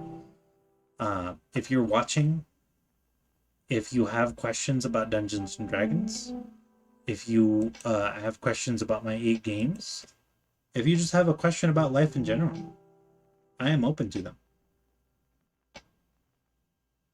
If not, we are almost at 2 hours anyhow, so I may just end now-ish.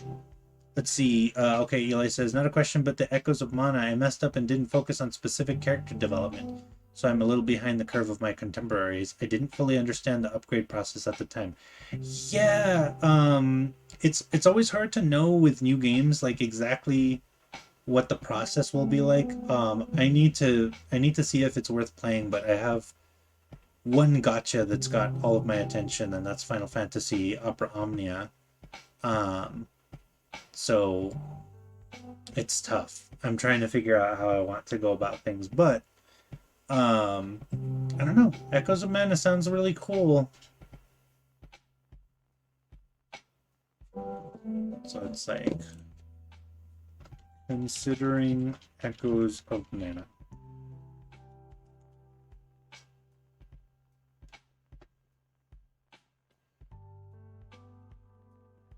You could easily watch some videos to find out if you'd like it. Might watch videos.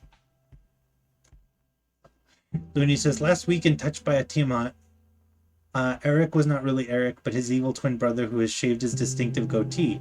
Find out what happens today in our episode Cavalier Chaos. Yes. Actually, if Eric had a twin brother, like an evil twin, he would probably be like nice, or at least like on the face of it. I'm not saying Eric was a jerk. You know, Eric did nothing wrong. We've been over that. But Eric the Cavalier, if he had an evil twin, he'd have like some evil twin who was like outwardly very nice. And then it would turn out that he's actually really evil. Okay, cute time. All right. Give me your question. One of my friends had a character named Eric with a K. That's amazing. I love it. Eric with a K. Oh, it is too hot.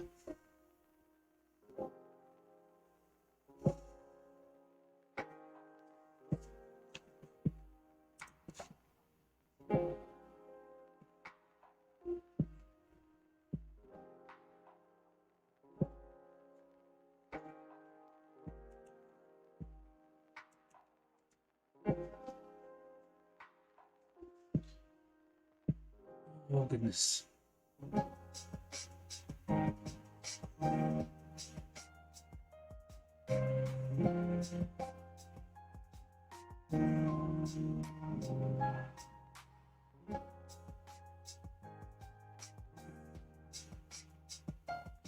So I do believe that I like this Notion program, and I think I will continue using it. I'm going to start transmigrating everything. The big question I have about this is, can I just download the information? Let's just suppose import and export. Fantastic. Okay, so that's easy. I can export this all as a PDF.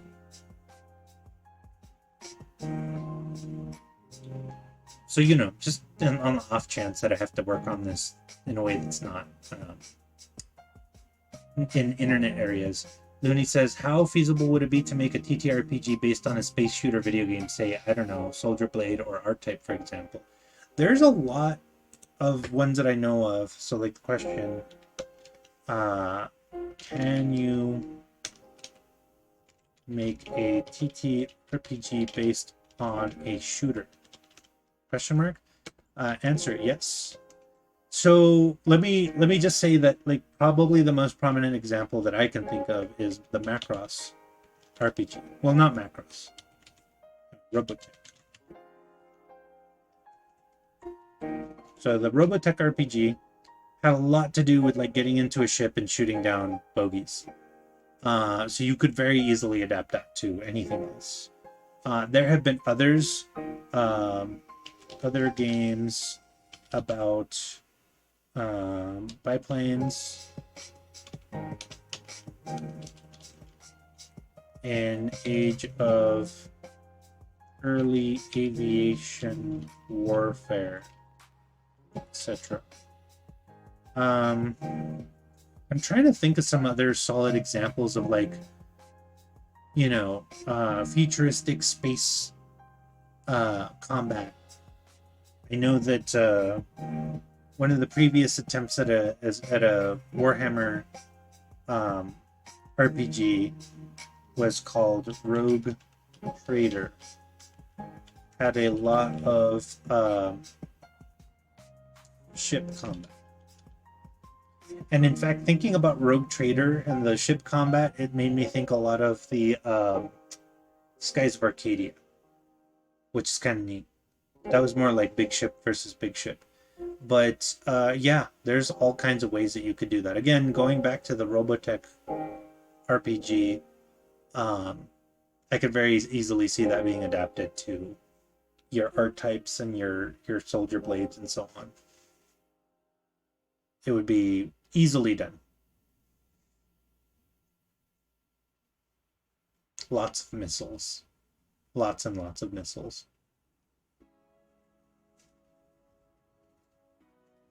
All right, I think I have time for one more question. And if not, we can end basically on time.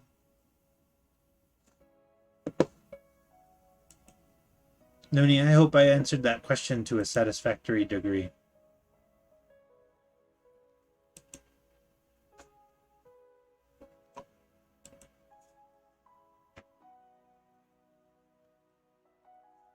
For some reason, this reminds me of the Starfinder Mega Man supplement that I put out. Let's see, Looney, let me serve up another queue then. Yeah, by all means.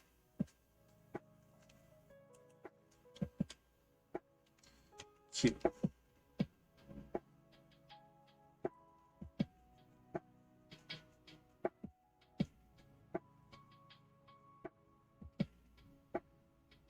Woo. I'm trying to think of some other tabletop RPGs that would be like space fightery. I know that there should be some. I just can't think of them.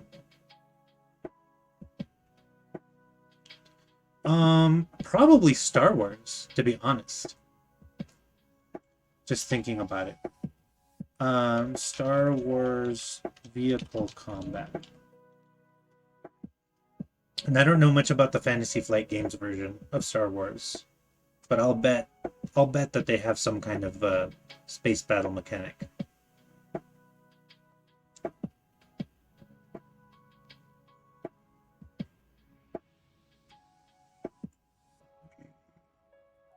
Star Wars D20 had it, but I don't know that I would consider it especially good. Looney says, okay, of all the TTRPGs you have played, which one has your favorite ambiance aesthetic?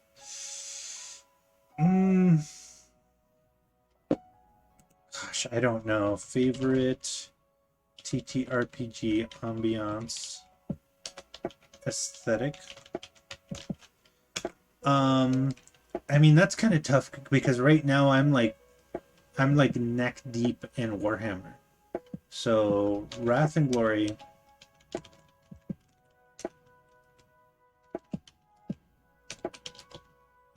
Probably top 3. Also Exalted. Think anime meets Greek myth.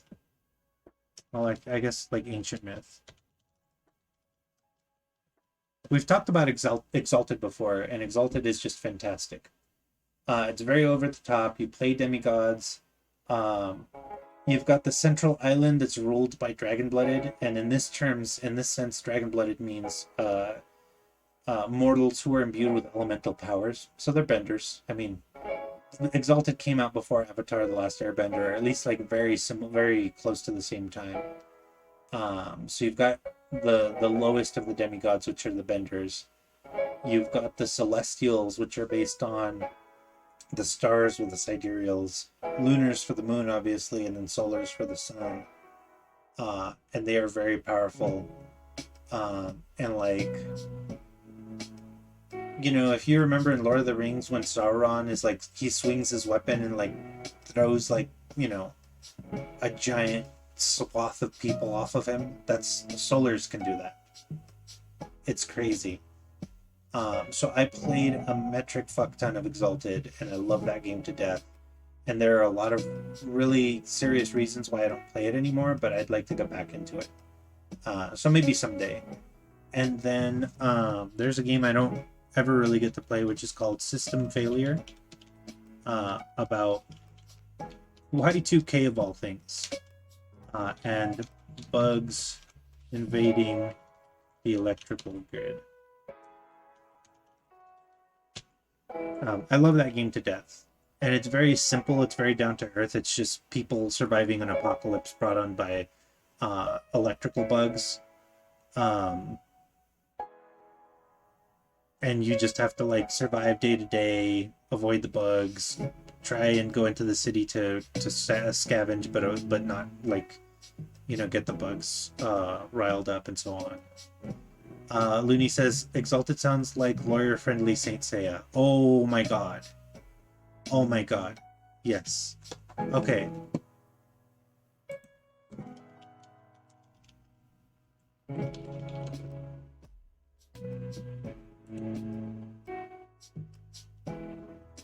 So I just have to show you what an Exalted Solar looks like.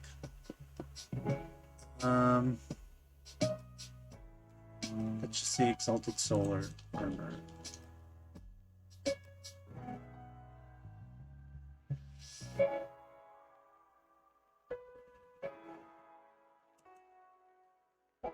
Like, check out this majestic bastard. That's a Solar. Oops. Oh, hey, Evan.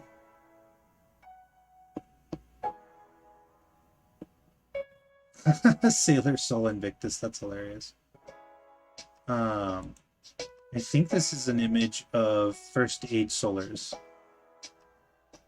Let's see, we're just gonna scooch this over. But yes, Solars, like, very easily, like, the aesthetic and everything is like 1000% Saint Seiya with the gold saints. Like, it's ridiculous. I wish I had better pictures to show you. But anyways, you get the idea. We'll go back. Oh my god, are you kidding me? Yes, the Emperor of Man is a Solar. He's like the epitome of a Solar. All the way down to the hubris.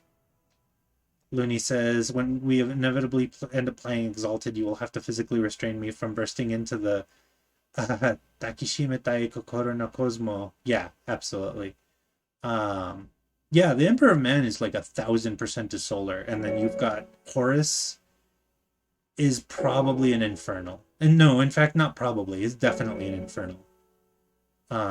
It just fits too well. There's really not abyssals exactly. I guess Nurgle's forces could technically be thought of as abyssals in a weird way. But anyways, that's going down a crazy rabbit hole. That's wacky. But yeah. Let's see. Evan says, what would the Custodies be? Custodies would be, they're Solars. Like, actually, no, this is what it is. The Emperor is the unconquered sun. The Custodies are Solars. And then you have everything else going down from there. I would probably give the Eldar beings Sidereals.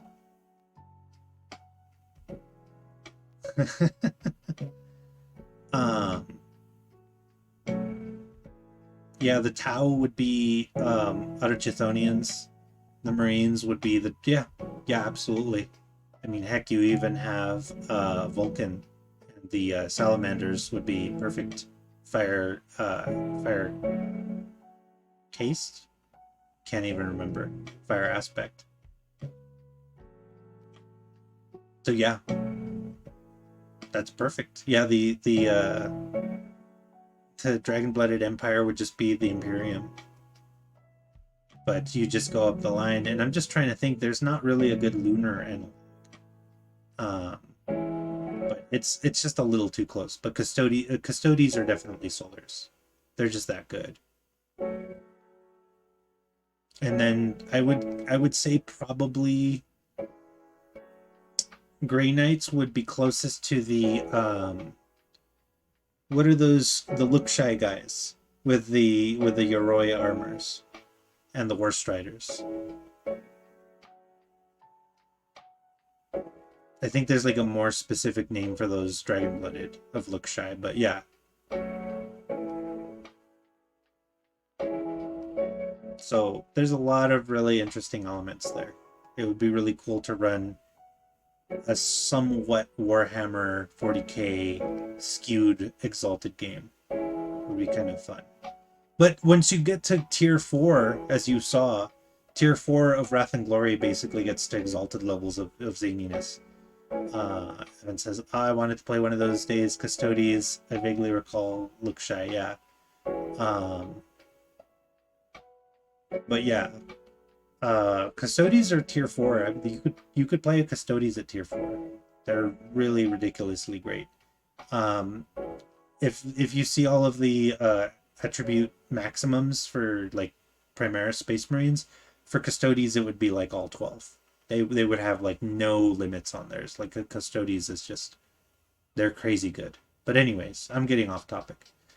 All right, y'all. Evan, I don't suppose you have a question for the Q&A, but if you don't, I might stop for today. Although if somebody else had a question, you can. I'd love to talk more about Exalted and Warhammer and combining them into a Reese's peanut butter cup of goodness, but I think maybe I will not do that today. In fact, maybe I will. I still, by the way, Eli, I did not forget, I'm still working on the steampunk mage. Kind of came in late, maybe next time. Yeah, no worries. I'm working on the steampunk mage. I will use this probably to kind of sort through all of my ideas and put it together in a way that makes sense. But we are good. Okay, so we're going to go ahead and stop. I might throw in a quick note. In fact, I think there's literally a thing for that.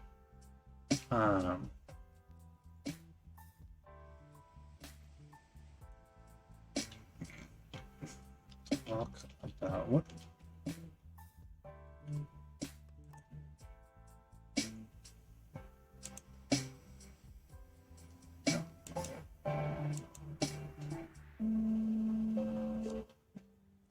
Exalted Warhammer.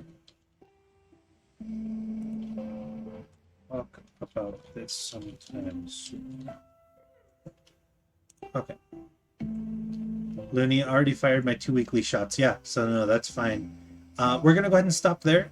We got in a bunch of questions. We got in a bunch of transfer over to the Notion.io, and I really like this format a lot better. It's definitely a lot better for just showing off what I'm typing as opposed to the other way. And it's way easier to navigate. Not to mention it's like super duper great for organizing my thoughts so that I can have a bunch of NPCs in one spot, a bunch of locations in another.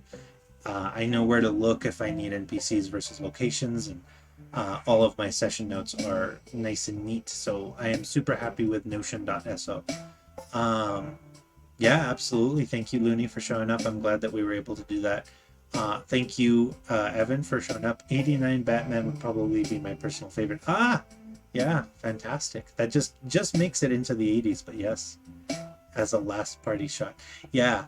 And then thank you, Eli, for showing up and asking questions and whatnot and contributing.